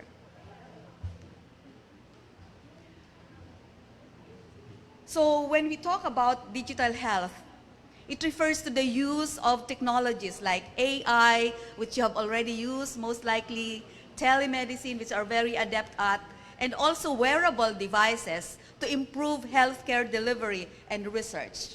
For instance, electronic health records have streamlined patient data management, making it easier for healthcare providers to access and share various critical informations. So let us first discuss the positive ones, the opportunities of digitalization in healthcare research. Digital health technologies have revolutionized access to healthcare. Especially this happened during the COVID-19 pandemic when telemedicine became a lifeline for many. I personally have been very active on this. In the Philippines, it's called e-consulta. Bicol University has recently embarked on a research on telemedicine, and once this is finished, we shall be engaging in a full-blown telemedicine program, just like the main hospital nowadays in the Philippines. It helped decongest patients inside the hospital. So first, improve access. What are the different advantages of this? First is improve access to care, as in other countries. Telemedicine improve access to care by bridging the gaps for underserved populations. For example, this happened in rural Australia. Telemedicine has significantly improved access to healthcare services. And secondly, AI is driving personalized medicine by analyzing vast data sets to tailor treatments to individual patients. So in just one click, you now be able to get all this data. It includes any kind of diseases. Especially, it has been used, I have been using it for various care for my patients, as well as other schools are already into it. Thirdly, efficient data management and analysis of patient information as in US healthcare system in other countries. And then, we also have enhanced disease monitoring through wearables. Some of you probably have the Apple Watch. So these wearables that provide real-time health insights and Fitbits for tracking physical activity and even heart rates also. And even ECGs can now be done and be recorded by patients through these different wearables. Amazing. So we are now very excited about this. So let's look at some success stories. As I have mentioned already, during the COVID-19 pandemic, telemedicine played a pivotal role in maintaining continuity of care while reducing exposure risks. I have been part of this, and some of the stories that you would hear from patients, those patients who were already dying of COVID and doing it through telemedicine. I cried in some of my patients. Also, for instance, the US Department of Veteran Affairs expanded its telehealth services, significantly also reducing hospital visits. So even our hospitals in our country have been doing this. BRHMC, BMC, they have very good telemedicine. So also there is the oncology care. These are web-based interventions which improve cancer symptom management, which has cancer support communities online resources. So of course, whenever there are great opportunities, there will also be some dangers. Pag may bida, may kontrabida. So we should be aware of this.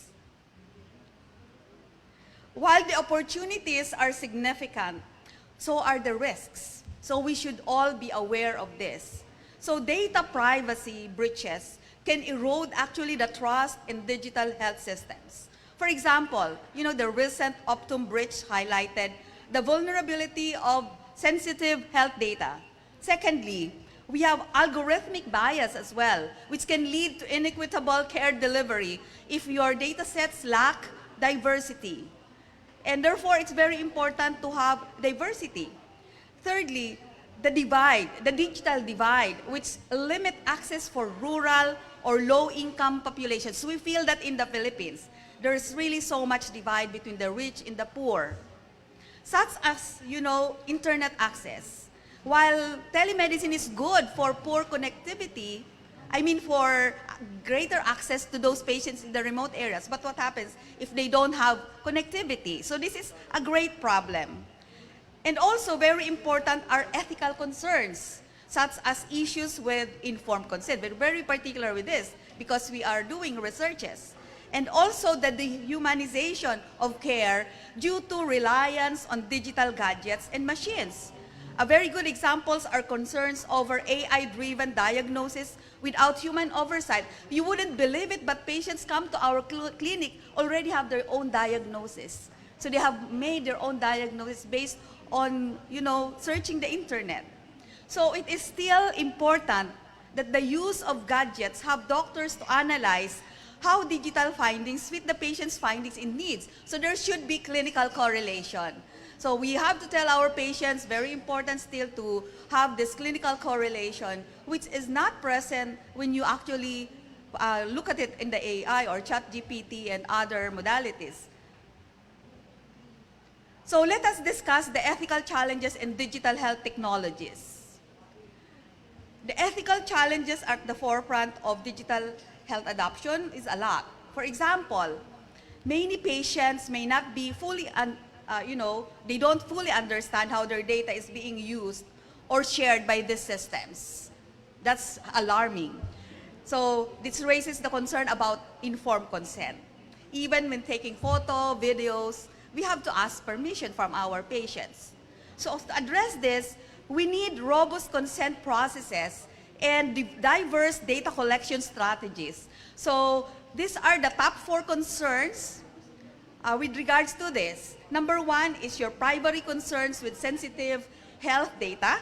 Number 2, we have algorithmic bias due to non-representative data sets. Number 3, we have the accessibility issues for marginalized groups, and hence the need for implementation of a robust consent process and diverse data collection as well.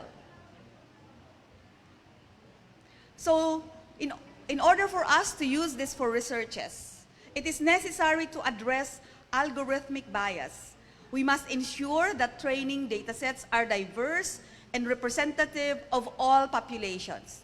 This includes, gender, ethnicity, age groups, and more variables that we usually would do in our researches. There should be regular audits to help identify biases early in the development. So companies like Google have established AI ethics teams.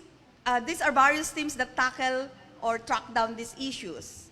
Our schools must have policies on the use of AI. We were required by PASCO to have an AI policy. It is also a must to involve multidisciplinary teams with diverse perspectives.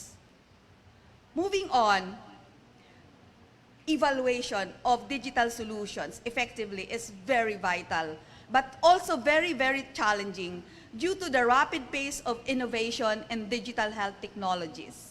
We need agile frameworks that combine clinical expertise with technical insights while continuously monitoring their long-term impact. The National Institute of Health in the US provides a good example of how to structure these evaluations. So privacy for our patients is non-negotiable in healthcare research because especially this involves sensitive patient data. Encryption ensures that data remains secure during transmission or storage.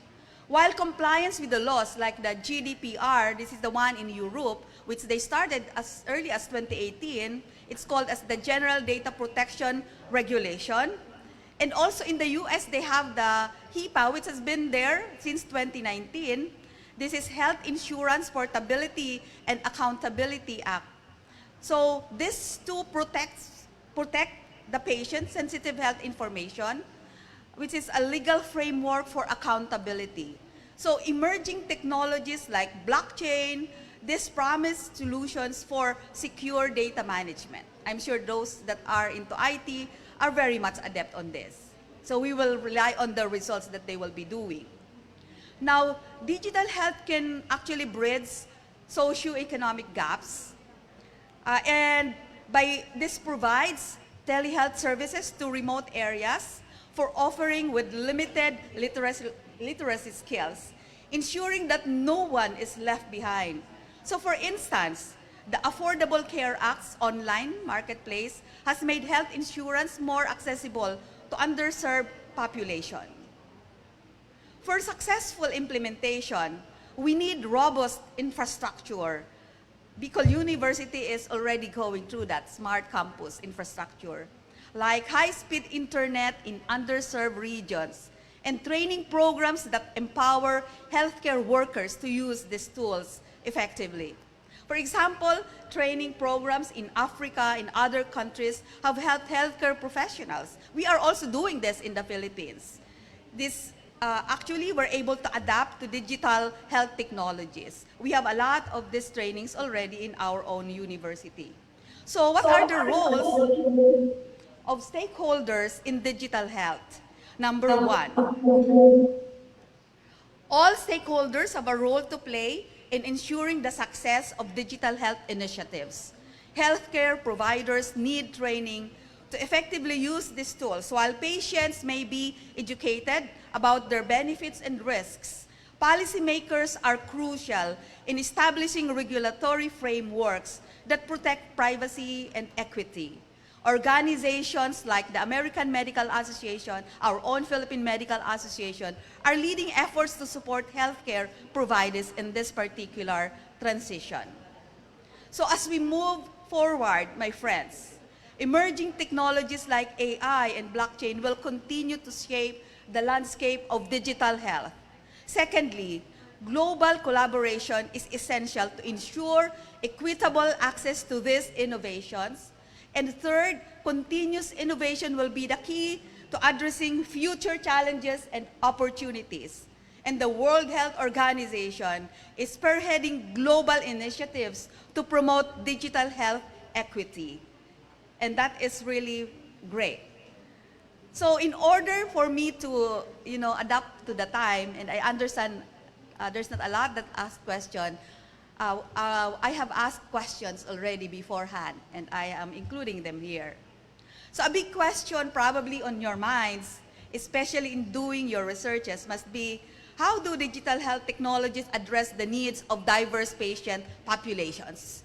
So this can be solved by implementing tailored strategies and tools that promote equity, accessibility, and inclusivity. And for personalized solutions, that there's such a thing as the tender system, which uses co-design processes to actively involve patients in the development of interfaces, ensuring they align with the user needs as age, gender, cultural background, and technological comfort. So the impact of this will be the personalization enhances user confidence and maximizes enhancement and engagement, especially for the aging populations and those with specific healthcare conditions. So next is bridging digital divide. So how do we, have the technologies address the needs for diverse patient populations? So the answer is bridging the digital divide. Example here is telehealth, which has been instrumental in providing care to rural and underserved populations during the COVID-19 pandemic. However, the disparities persist due to limited internet connection or access and lower e-health literacy among certain groups. So this is a gap that we probably have to do research on and also ask our government to provide the platform and the highway that will make sure that the connectivity is really great. Address disparities by offering multilingual interfaces, cross-platform compatibility, especially from Android to iOS and vice versa, and distributing educational materials to improve e-health literacy among our people, especially in the remote areas. So how do we answer the question on the digital health technology on diverse patient with regards to, addressing social determinants of health? For example, there is this so-called as barbershop-based health interventions which have been successful. Siguro sa this is in barbershops, they do it, the study, have successfully lowered blood pressure among African American men by integrating culturally appropriate state strategies in the health and IT systems. And the impact of this in the community is engagement that ensures interventions that are respectful of cultural context and effectively address social determinants. In our Facebook, we have Messenger, which are basically free for limited use to our different people in the community, in the remote areas. And they don't need, I was told, they don't need internet. So how do digital health technologies address furthermore? By enhancing accessibility. So with regards to access or enhancing accessibility, an example here is, the mobile health or mHealth technologies, which provide scalable solutions for managing chronic diseases like diabetes and depression. However, adoption rates are lower among elderly, disabled, in the low-income population. So we probably have to focus more trainings among our elderly, the disabled, in the low-income population. Develop multilingual apps with user-friendly interfaces that cater to varying levels of technological literacy. Also, standardizing data collection by automating. The automation is very important. Automating the collection of race, ethnicity, language data helps, identify disparities and tailor improvement efforts in the HIT system.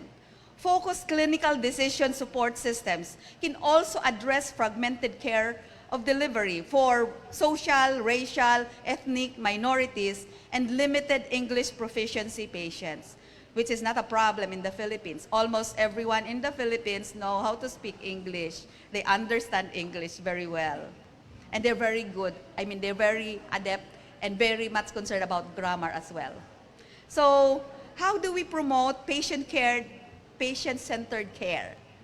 The digital tools like wearable devices empower patients to manage their own health while enabling shared decision-making with clinicians.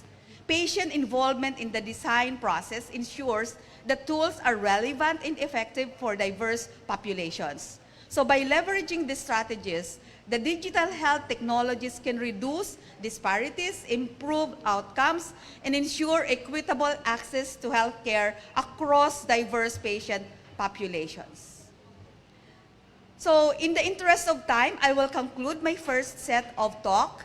It is now evident that digital health offers transformative potential, but requires careful navigation of its risks and ethical challenges to ensure equitable implementation globally. It is crucial that we work together across all disciplines and borders to harness these technologies for the betterment of healthcare worldwide.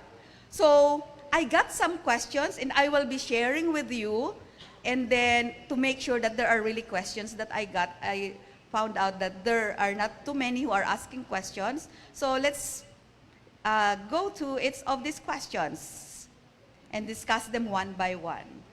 So what are, aside from the mentioned telemedicine and wearable devices, the question is, what are some specific examples of how digital health technologies have improved patient outcomes?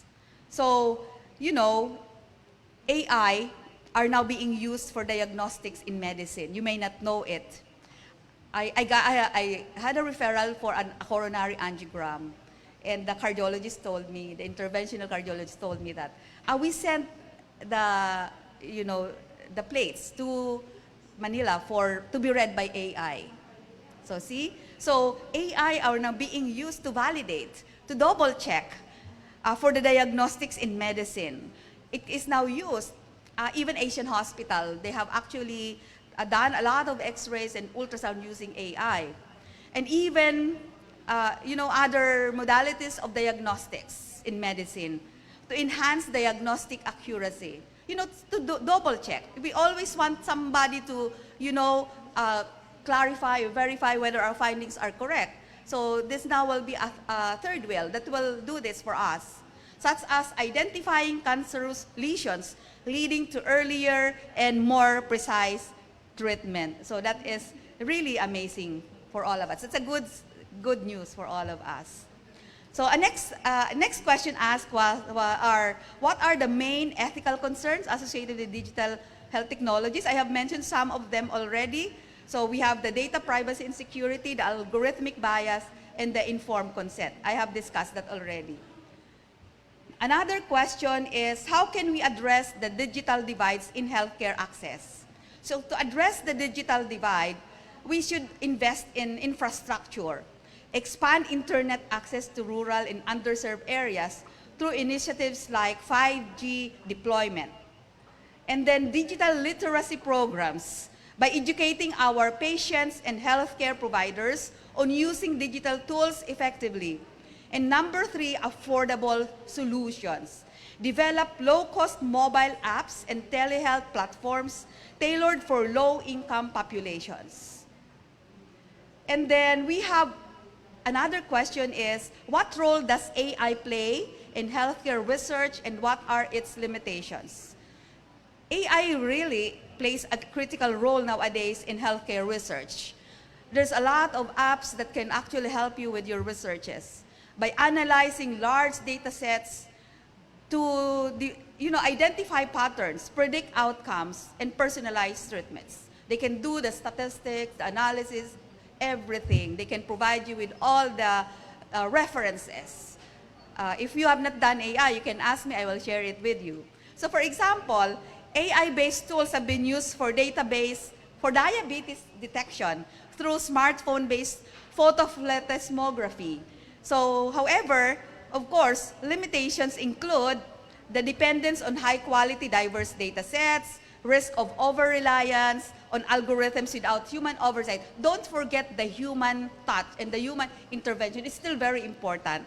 So also the ethical concerns regarding bias and also accountability. And then another question asked is, how can academic industry collaborations advance digital health research? I think this was outlined in the morning speaker a while ago.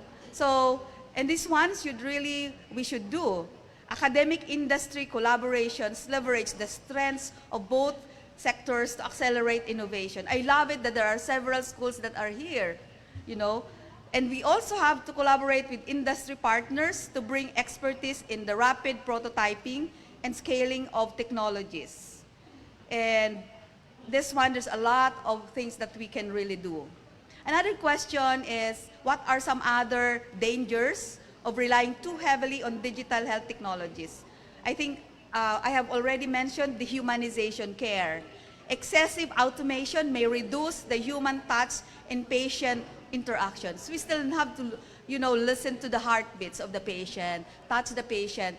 Even our own touch can already make the patient feel better. And this is what AI does not have. So dehumanization of care is one negative aspect of digitalization. System failures, technical glitches or outages can disrupt critical healthcare services. And number 3, so what happens when you go to the far-flung areas? So there is actually no connectivity there. Exacerbation of inequities. Populations without access to technology may be they may be left behind. So widening healthcare disparities furthermore. So while we are doing our researches so fast, those in the far-flung areas, they don't know any better because they don't have connectivity. That's sad. And then another question is, how do we ensure that digital health solutions are effective across diverse populations? I think I discussed this very well in my first few slides. To ensure effectiveness across diverse populations, we also use diverse data sets during development to avoid algorithmic bias. So we have to tailor solutions to cultural and linguistic needs. Example, we can do multilingual telehealth platforms. So there has to be a need for interpretation or other dialects that must actually be distributed to our patients. And continuously monitor outcomes across demographic groups to identify disparity early on. So if we can do it earlier, the better. So can you provide example of successful application of blockchain technology in healthcare? Blockchain has been used for secure data sharing between healthcare providers while maintaining patient privacy. For example, it enables decentralized storage of electronic health records. So a lot of our hospitals are still doing the manual writing of notes and records. But in hospitals abroad, they are already using electronic healthcare records, ensuring that data integrity and preventing unauthorized access through the use of blockchain. How can healthcare professionals prepare for the increasing use of digital technologies? Are we afraid? No, we should not be afraid. You know, a doctor, for example, who does not use AI will be replaced by someone who uses AI. So it's not AI that will replace you. It's the same as researchers that don't use AI will be replaced by researchers that use AI. Also with the lawyers, you know, there's a study that was done wherein they actually made the AI answered the exam of the lawyers, the bar exam. And the AI got better scores than human beings. So even our processes in the offices in our school can already be done effectively by AI. So we have to use AI. We have to go digital. So healthcare professionals can participate by participating in training programs focused on digital tools like AHR, AI-based diagnostics, and telemedicine platforms. There's already a clinical pathology conference wherein a doctor was actually competed face-to-face with AI. And their answers were the same.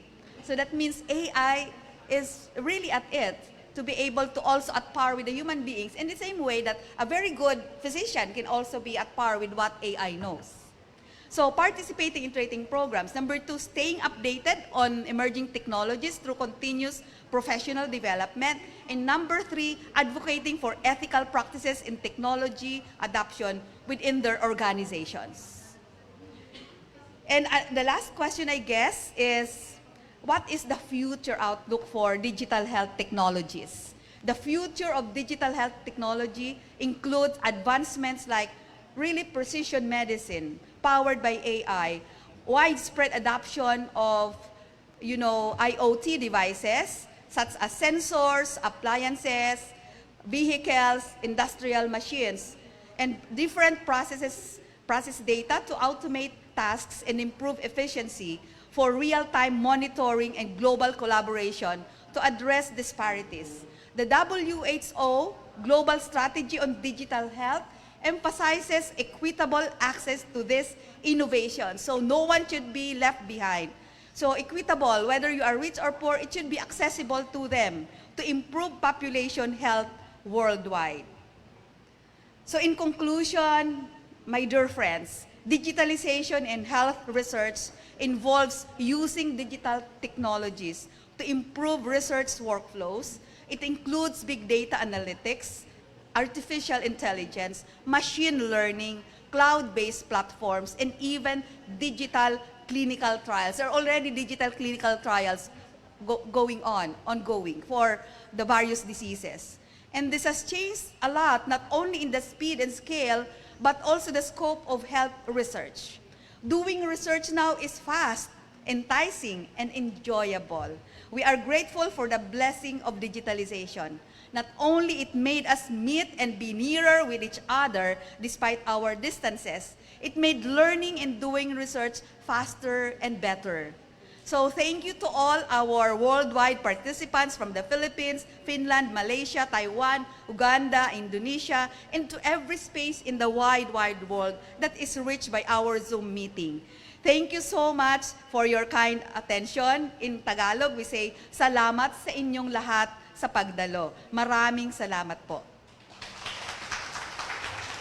These are my references, by the way, for my talk today. Thank you. The floor is open for questions, if you have questions.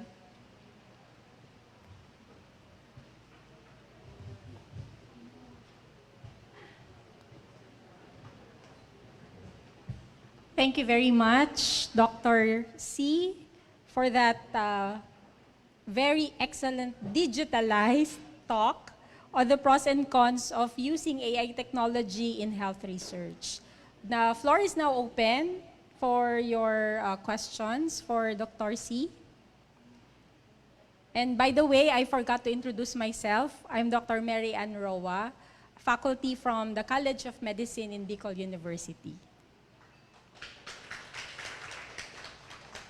So do we have any questions online?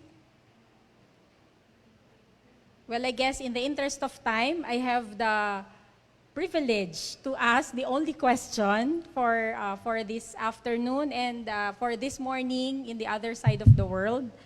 Well, AI is inevitable, so AI is here to stay, so we have to embrace it. But there is also the fear of digitalizing even our medical students. So they may, someday we may be facing robots, robot medical students. And with this regard, putting a bridge between the classroom and the clinical practice or in the community in terms of research, how can we assure that our students are not overusing and overly being dependent on AI in doing health research, especially in terms of researches that can really help communities? For you to be able to identify whether your students are using AI, you have to use AI yourself. For example, for letters, if you like to know whether that letter is from AI, the first blunder that they will do is, the first sentence will be, I hope this letter finds you well. Because that's the first sentence in all the letters of AI, ChatGPT. So if you don't know AI, you will never be able to know that these are coming from ChatGPT. Now we have policy on the use of AI. I was introduced to AI towards the end already of 2022. And I really felt so bad because I have lost months of knowing AI. Others were already advanced. They were doing it secretly because it's not being announced. And then, so I was so happy that, Dr. Hapos, who is, we were a protege of Dr. Hapos, and we thank him so much immensely. Even at his age, he's already, I think, 68 or 70 years old, but he's the one who taught us how to use AI. So for you to be able to identify whether the submission of your students is coming from ChatGPT, you have to do that. And secondly, there are also tools. There are AI that detects whether these submissions are AI, but however, there are also AI tools that actually humanize it.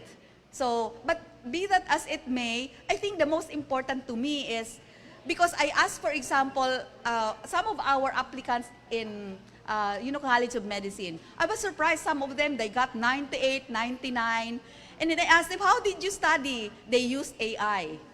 So now, there's a way for you to be able, why are we getting a lot of Latin honors? So because they are using, the review very fast. The materials being used are from fast sources. And therefore, we should not control the use of AI, but we have to make our students be aware that they still have to read books. And AI can also make it better for you because you can attach the PDF of a book, the whole book in ChatGPT, and then it can analyze for you. What page do you like it? What topic do you like? So they can already do that.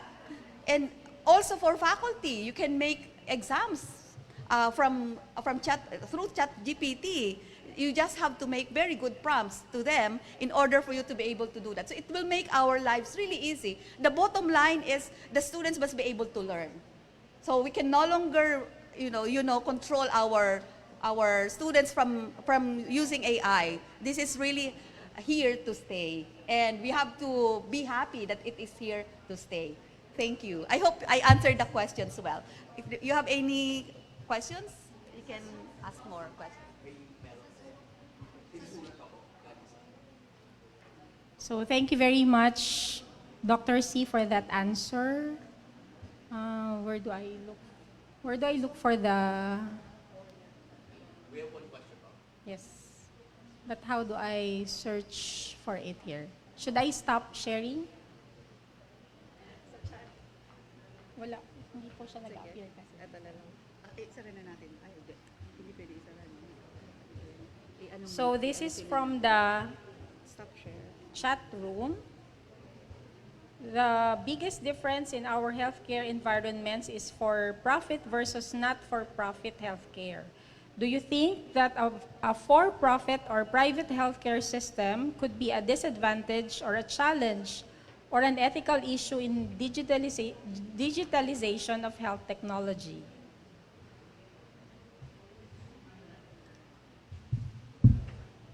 In the Philippines, there is lack of doctors. 80,000 doctors are needed in order for us to achieve the WHO ratio of 1:10,000. One doctor is to 10,000 population.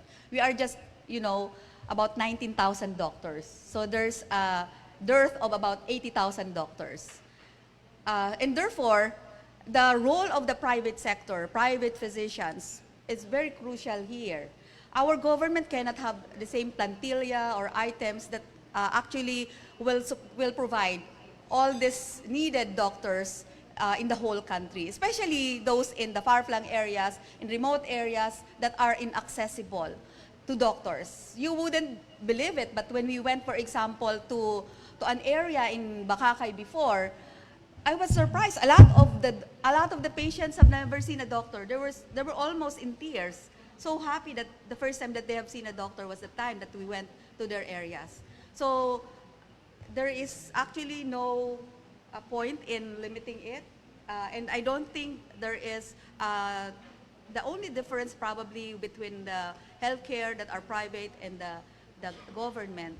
The healthcare service in our country is better for private institutions and doctors, but our patients will have to pay. And that is where the disparity will be, because those patients who need better care may not be able to, adhere or get all those needed treatment because it's not available in most of our centers, especially in the remote areas. Did I answer your question? Okay. Okay, another question. Yes. Another question, do we need to include in our core syllabus this thing about AI, or there is already an existing subject about AI or digitalization? Because in their time, like 10 years ago, there is no AI or digitalization in the nursing subject. Even in medicine, wala naman. We don't have a subject on AI. Yeah, in medicine, we don't have a subject in AI, but we have medical informatics subject. So in this particular thing, we need to emphasize also, because AI is also here on the second year, third year, and therefore, we have to be adept at this. We have to adjust and make sure that in our core syllabus, it is a must in the policy, AI policy, that you have to put there. You have to disclose that you are using AI. So it's important that you have to do that.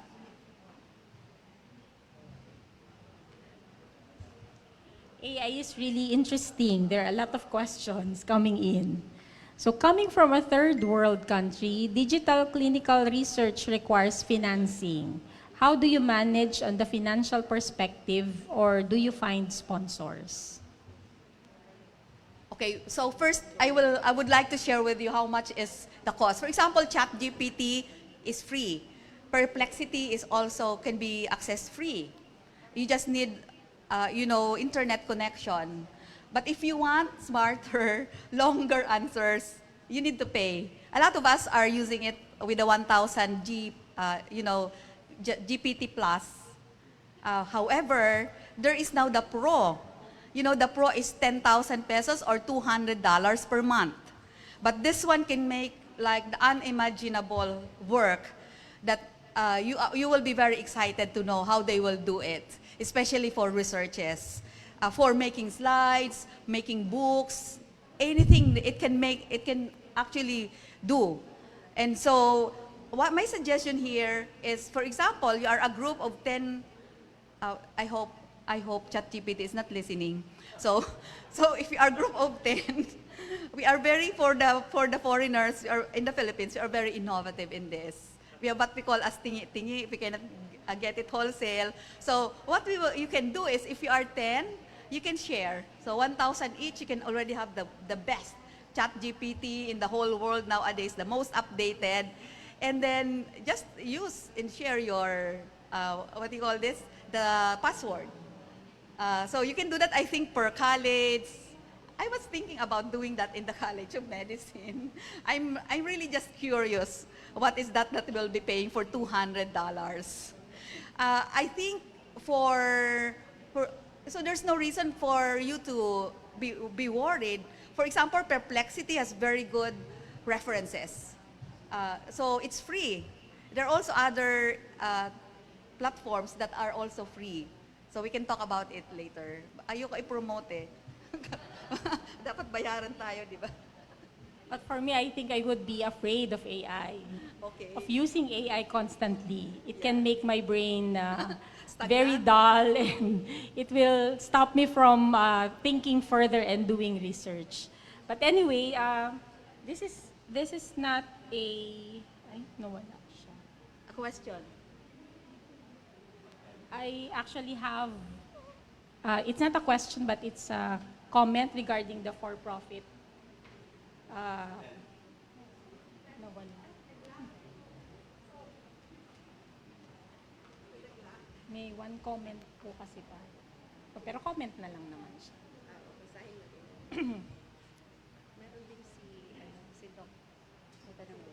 Okay, so this is not a question, but a comment from one of our attendees. Many large private healthcare providers have their own technology development units, which have contributed to their advantage in health technology. This is where public health is trying to keep up. Cooperation in this area should be increased. And I think this is what our local PhilConsulta is doing right now. So trying to incorporate digitalization or e-health hubs to our healthcare system. So it's almost similar, but of course, very far from being perfect.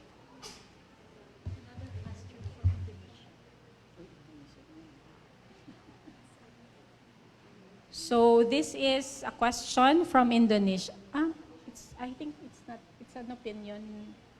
Okay naman. In my opinion. Yes.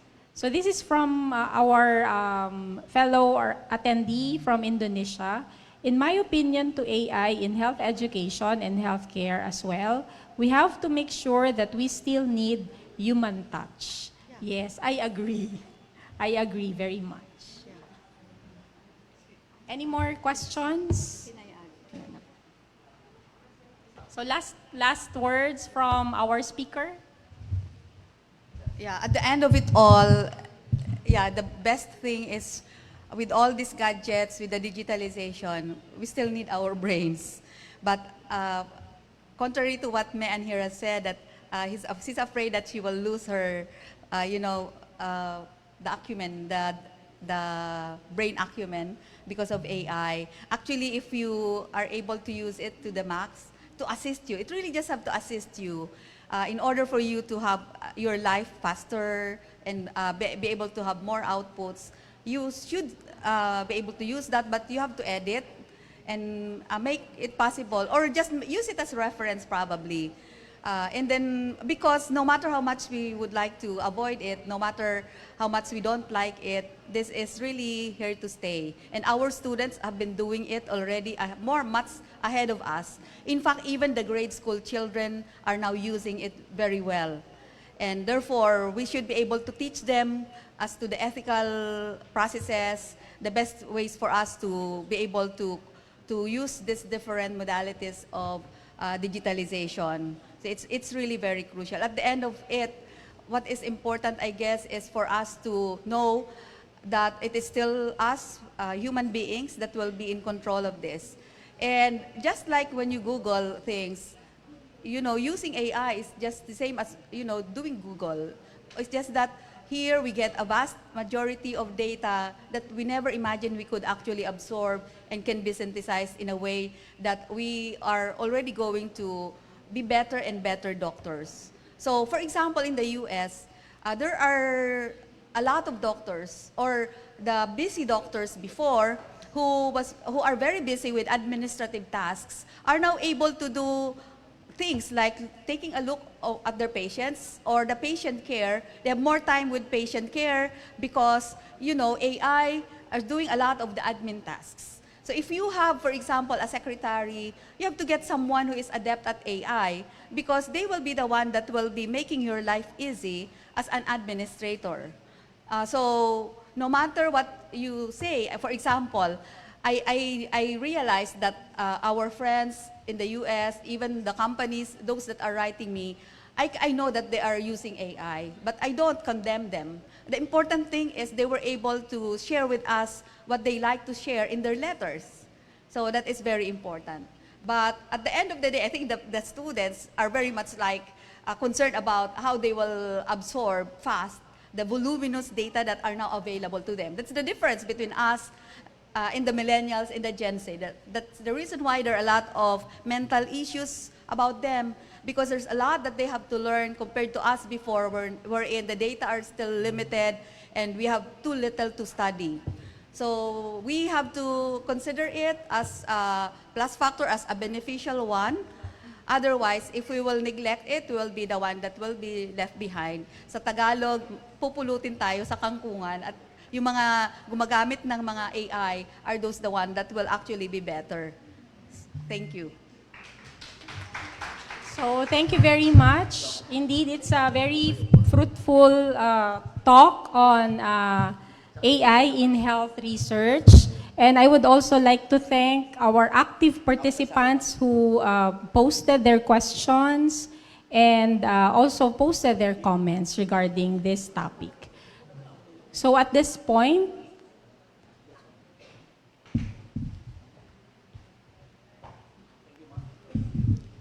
at this moment, a plaque of commendation will be given to Dr. Ophelia Summersey. I would like to invite Dr. Jean Annette S. Ibo, the Dean of College of Nursing, to join me on stage for this special presentation. Republic of the Philippines, Bicol University College of Nursing, Legazpi City, in collaboration with Bicol University College of Medicine and SeAMK University, awards this plaque of commendation to Dr. Ophelia Summersey in grateful recognition of her invaluable service rendered as a plenary speaker at the 4th International Research Conference with the theme Building a Connecting Bridge, Strengthening International Cooperation Through Digitalization, given this 26th day of March 2025 at Casa Lorenzo de Raga, Albay. Signed, Dr. Baby Boy Benjamin D. Nebraska III, SUCD President 4. A round of applause, please, for Dr. Ophelia Summersey.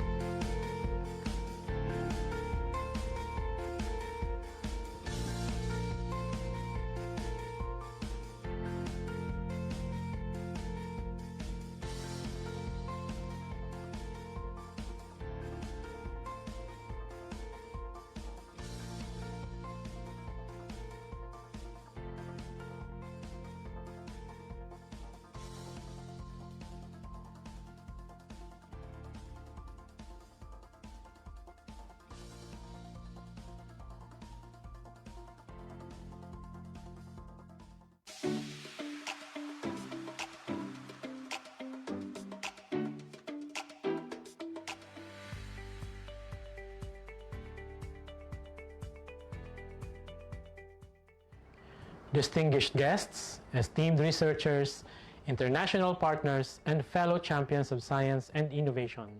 Magandang agham po sa ating lahat. It is a privilege to speak and present some of the most significant initiatives of the Department of Science and Technology, Bicol's initiatives, an institution that has long been at the forefront of research, technology, and innovation in the Philippines. And what a better stage to discuss the impact of science and research than here at the Bicol University International Research Conference, a gathering of minds from around the world, united in the pursuit of knowledge and transformative solutions. The Philippines has long been a leader in science-based interventions for community development, and DOST continues to redefine what is possible. Today, I will take you through the innovations that are redefining healthcare and education in Bicol, and how these advancements stand as a testament to what global collaboration in research can achieve. Health is the foundation of a thriving society, but a strong health system does not happen by chance. It is built through innovation, research, and strategic development. DOST Region 5 plays a crucial role in strengthening health research and development across the Bicol region. Through science-driven solutions and cutting-edge technologies, we are transforming healthcare systems, ensuring that quality healthcare is not just a privilege, but a right accessible to every Bicolano. In this presentation, we will highlight how our initiatives are bridging gaps and setting new standards for health systems and management. And as we engage with the international research community, we recognize the value of collaboration and shared knowledge in shaping a future where healthcare is inclusive, resilient, and sustainable. Advancing health research is not just about discovery, it is about transforming lives, shaping policies, and building a healthier future for all. The Bicol Consortium for Health Research and Development, or BCHRD, is at the heart of this mission. As an oversight body, BCHRD ensures that health research in Bicol is strategic, ethical, and impactful, supporting the policies that directly improve healthcare systems and services for Bicolanos. At its core, BCHRD is guided by a bold vision: to be a nationally recognized prime mover of health research, driving innovations that elevate the quality of life in the region. And how do we achieve this? Through our mission: a strong network of institutions collaborating, innovating, and upholding the highest ethical standards in health research. Together, we are not just conducting research. We are shaping the future of healthcare in Bicol and beyond. The BCHRD is composed of 18 member institutions, including state universities, colleges, health agencies, and research arms across the Bicol region. These institutions collaborate to drive health research and innovation, ensuring that the region's healthcare needs are met through science and technology. DOST Bicol has implemented several flagship programs to enhance healthcare in the region. These include the RX Box, a remote healthcare diagnostics device, the OV Trap, a mosquito surveillance and control system to combat dengue, and the Bicol Food Safety Team, which focuses on capacity building for food safety compliance and public health protection. At DOST, we believe that access to quality healthcare is not a privilege, it is a right. But in a geographically diverse country like the Philippines, with islands separated by vast waters, delivering that right to every citizen requires innovation. And so, we innovate. Imagine a remote island with no doctors, no hospitals, no specialists, where distance becomes the difference between life and death. Now, imagine a Filipino-engineered telehealth device placed in that same community, allowing healthcare workers to monitor vital signs, conduct remote diagnosis, and connect with specialists at major hospitals in real time. That is RX Box, and it is transforming rural healthcare in Bicol. 85 units deployed across hospitals and rural health units. Thousands of patients reached in remote, underserved areas, integrated with digital patient records, ensuring seamless healthcare delivery. Our commitment to preventive healthcare doesn't stop there. The Philippines, like many tropical countries, is no stranger to dengue outbreaks. But at DOST, we do not just react to diseases. We anticipate, predict, and prevent. The OVID-TRAP is a mosquito surveillance system designed to detect and control dengue-carrying mosquitoes before outbreak occur. The project has been implemented in 125 schools and 67 local government units in Bicol, providing them with real-time monitoring and early warning systems. The project has been shortlisted for the United Nations Public Service Award for Excellence in Science-Driven Public Health Solutions. This is what science can do when paired with proactive governance. But healthcare is more than treating diseases. It is ensuring that the food we eat is safe, nutritious, and compliant with international standards. This is why the Bicol Food Safety Team, or BFST, has been leading food safety training and compliance initiatives for MSMEs, food businesses, and local industries. Through this initiative, 3 specialized training series have been implemented focusing on food safety standards, hazard analysis, and compliance with the Philippine and international food laws. For our international partners in the food and health industries, we invite you to collaborate with us. Together, we can elevate food security standards, not just in the Philippines, but across borders. Science and technology are not just about solving today's problems. They are about preparing for the future. And our future belongs to our students. DOST Bicol is leading the way in making STEM education accessible, engaging, and inclusive. In many parts of the world, students visit science museums to experience interactive learning. But what about those who live in remote areas, far from any science centers? We bring the museum to them. The One DOST Virtual Science Centrum is a 3D virtual platform that allows students anywhere in the country to explore science through interactive exhibits. Funded with 4.95 million pesos in collaboration with multiple DOST regional offices. Expanding STEM education beyond borders, making it accessible to all students regardless of location. Another significant breakthrough is DOST's Starbooks initiative, a digital library that provides offline access to a vast collection of science and technology resources. It is designed to support schools, communities, and local government units with limited or no internet connectivity. Starbooks has reached 26,947 users in the Bicol region. With 470 registered sites, it bridges the digital divide by providing free, offline access to scientific knowledge and has empowered learning in over 1,000 sites. The program has also received over 1.2 billion pesos in financial support for its expansion and deployment. The future of education is here, and it is powered by DOST. We are also gearing towards the pilot implementation of eTuro. It is a digital learning management system designed to enhance literacy and numeracy in primary education. It supports Department of Education Region 5's Digital Rise program and integrates AI-powered tools for content creation and learning. The program aims to reduce teacher workload by 50%, create engaging learning experiences, and make education accessible even in remote and disaster-prone areas. It is scalable and sustainable for wider adoption.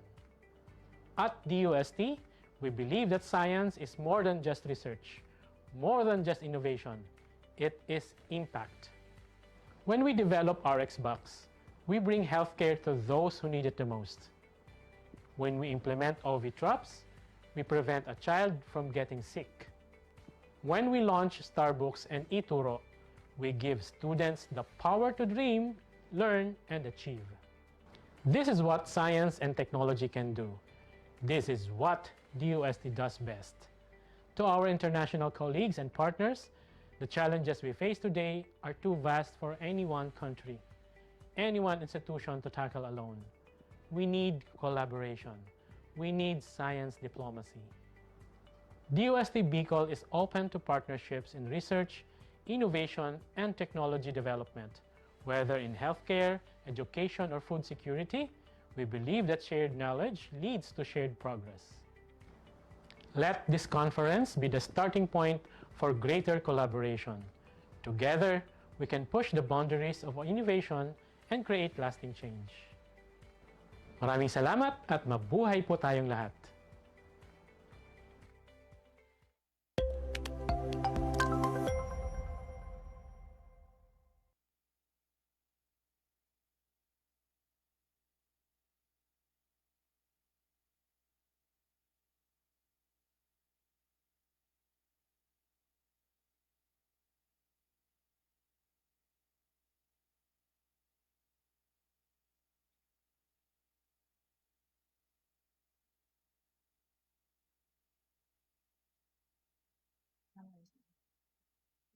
microphone as well.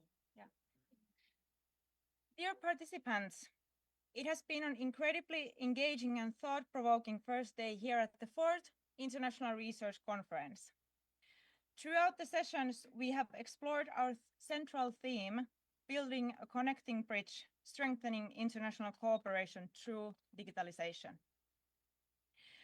The presentations and discussions have demonstrated how international collaboration, technological advancements, and innovative teaching methods are shaping the future of education and research. We started our day with a warm welcome from Raila Kärnä, followed by an inspiring opening address from Jaakko Hallila, President and CEO of SeAMK University of Applied Sciences, alongside with Dr. Babyboy Benjamin Nebres III, President of BUCN University. They both emphasized the significance of international collaboration, highlighting how universities can work together to build bridges across cultures and disciplines. One of the most anticipated moments of the day was our keynote address delivered by Dr. Mari Salminen-Tuomala, our very own principal lecturer. She provided deep insights into the importance of motivation in digital education environments. I want to take a moment to highlight important aspects from her keynote speech. International collaboration is essential as it broadens perspectives and fosters new ways of thinking. Technological advancements have made online education more accessible, enabling seamless global teaching and research cooperation. Creating a safe and engaging learning environment requires understanding students' needs. Key strategies include interactive content like quizzes and discussion forums, collaborative learning through group projects and peer reviews, and reflective activities such as journals or blogs to deepen understanding of the students. Engagement in online learning can be challenging, but effective. Strategies include icebreakers to build community, gamification to make learning more interactive, and student feedback to encourage participation. Educators should focus on building relationships, incorporating active learning, fostering student ownership, and personalizing the learning experience. Online education can be synchronous, offering direct interaction but requiring fixed schedules, or asynchronous, allowing flexibility but demanding self-discipline. Choosing the right approach depends on students' needs and learning styles. Virtual reality, augmented reality, and educational gaming are becoming valuable teaching tools, especially in healthcare education. Virtual simulations provide a safe environment for decision-making and problem-solving, enhance engagement through immersive experiences, and build confidence in real-world scenarios.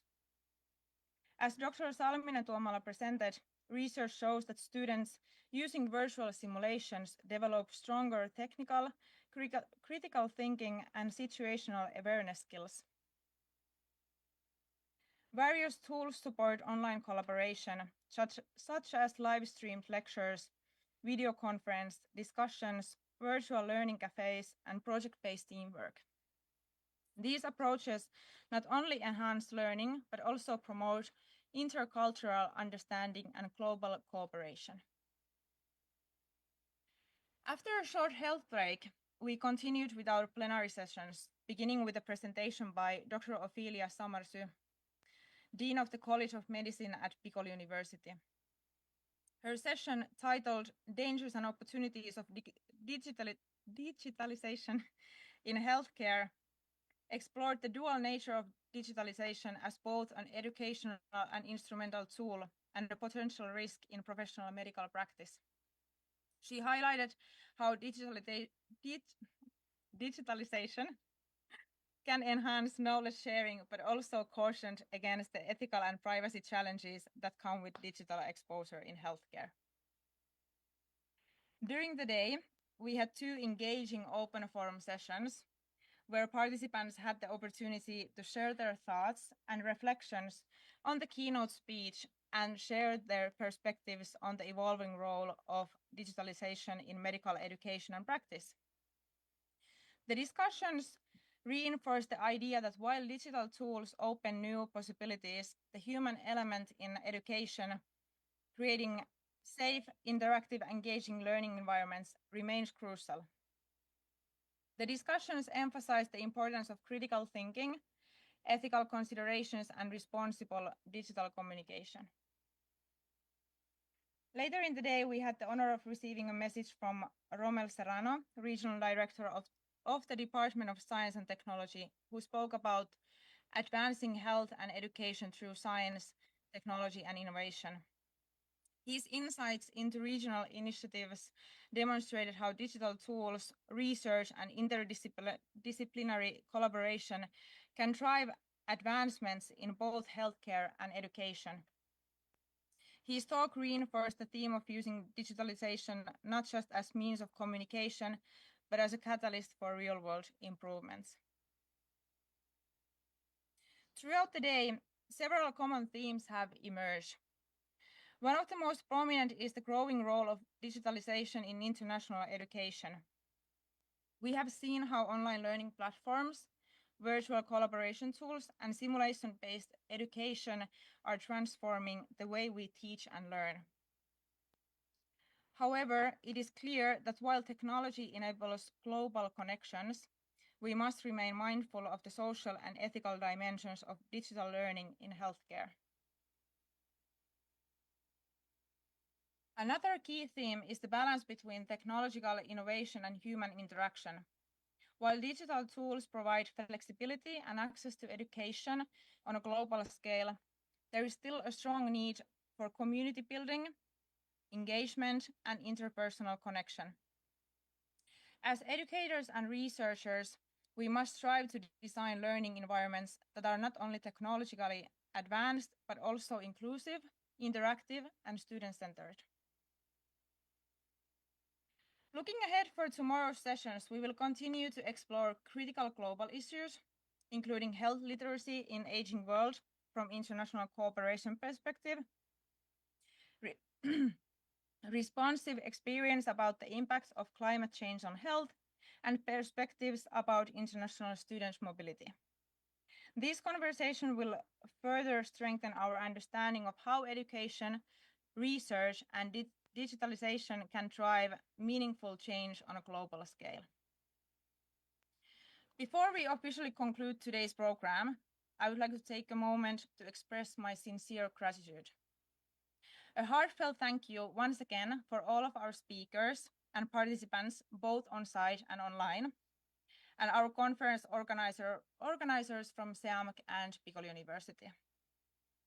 Conferences like this thrive on interaction, and which your active participation has made today truly meaningful. Before we head off, I would like to invite everyone to join us for a group photo session. This is a great opportunity to capture the spirit of international collaboration that we have fostered today. Please gather at the designated area after, so we can take both formal and candid group photos. Lastly, I would like to remind you about tomorrow's program. We will start at the same time, 8 a.m. on Finnish time and 2 p.m. on Philippines time. Thank you all once again for a fantastic day. We look forward to continuing these important conversations tomorrow. Enjoy the rest of your day and evening, and we will see you all tomorrow. Thank you.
Hello. May I request everyone to please come forward po for the photo opportunity with the SeAMK University in Finland.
Lying here with you, listening to the rain, smiling just to see the smile upon your face. And these are the moments I thank God that I'm alive. And these are the moments I'll remember all my life. I found Hello. Before we finally end the first day of the 4th International Research Conference, may I remind everyone to fill out the evaluation form. Please note that your feedback is essential for our facilitators and will contribute to enhancing our future programs. Only those participants who complete the evaluation form will be eligible to receive a certificate of participation tomorrow. Please also be informed that all presenters and evaluators tomorrow will directly proceed to the breakout rooms as scheduled. Breakout Room 1, Bonifacio Hall, left side. Breakout Room 2, Bonifacio Hall, right side, downstairs. Please refer to the program for your assigned breakout room.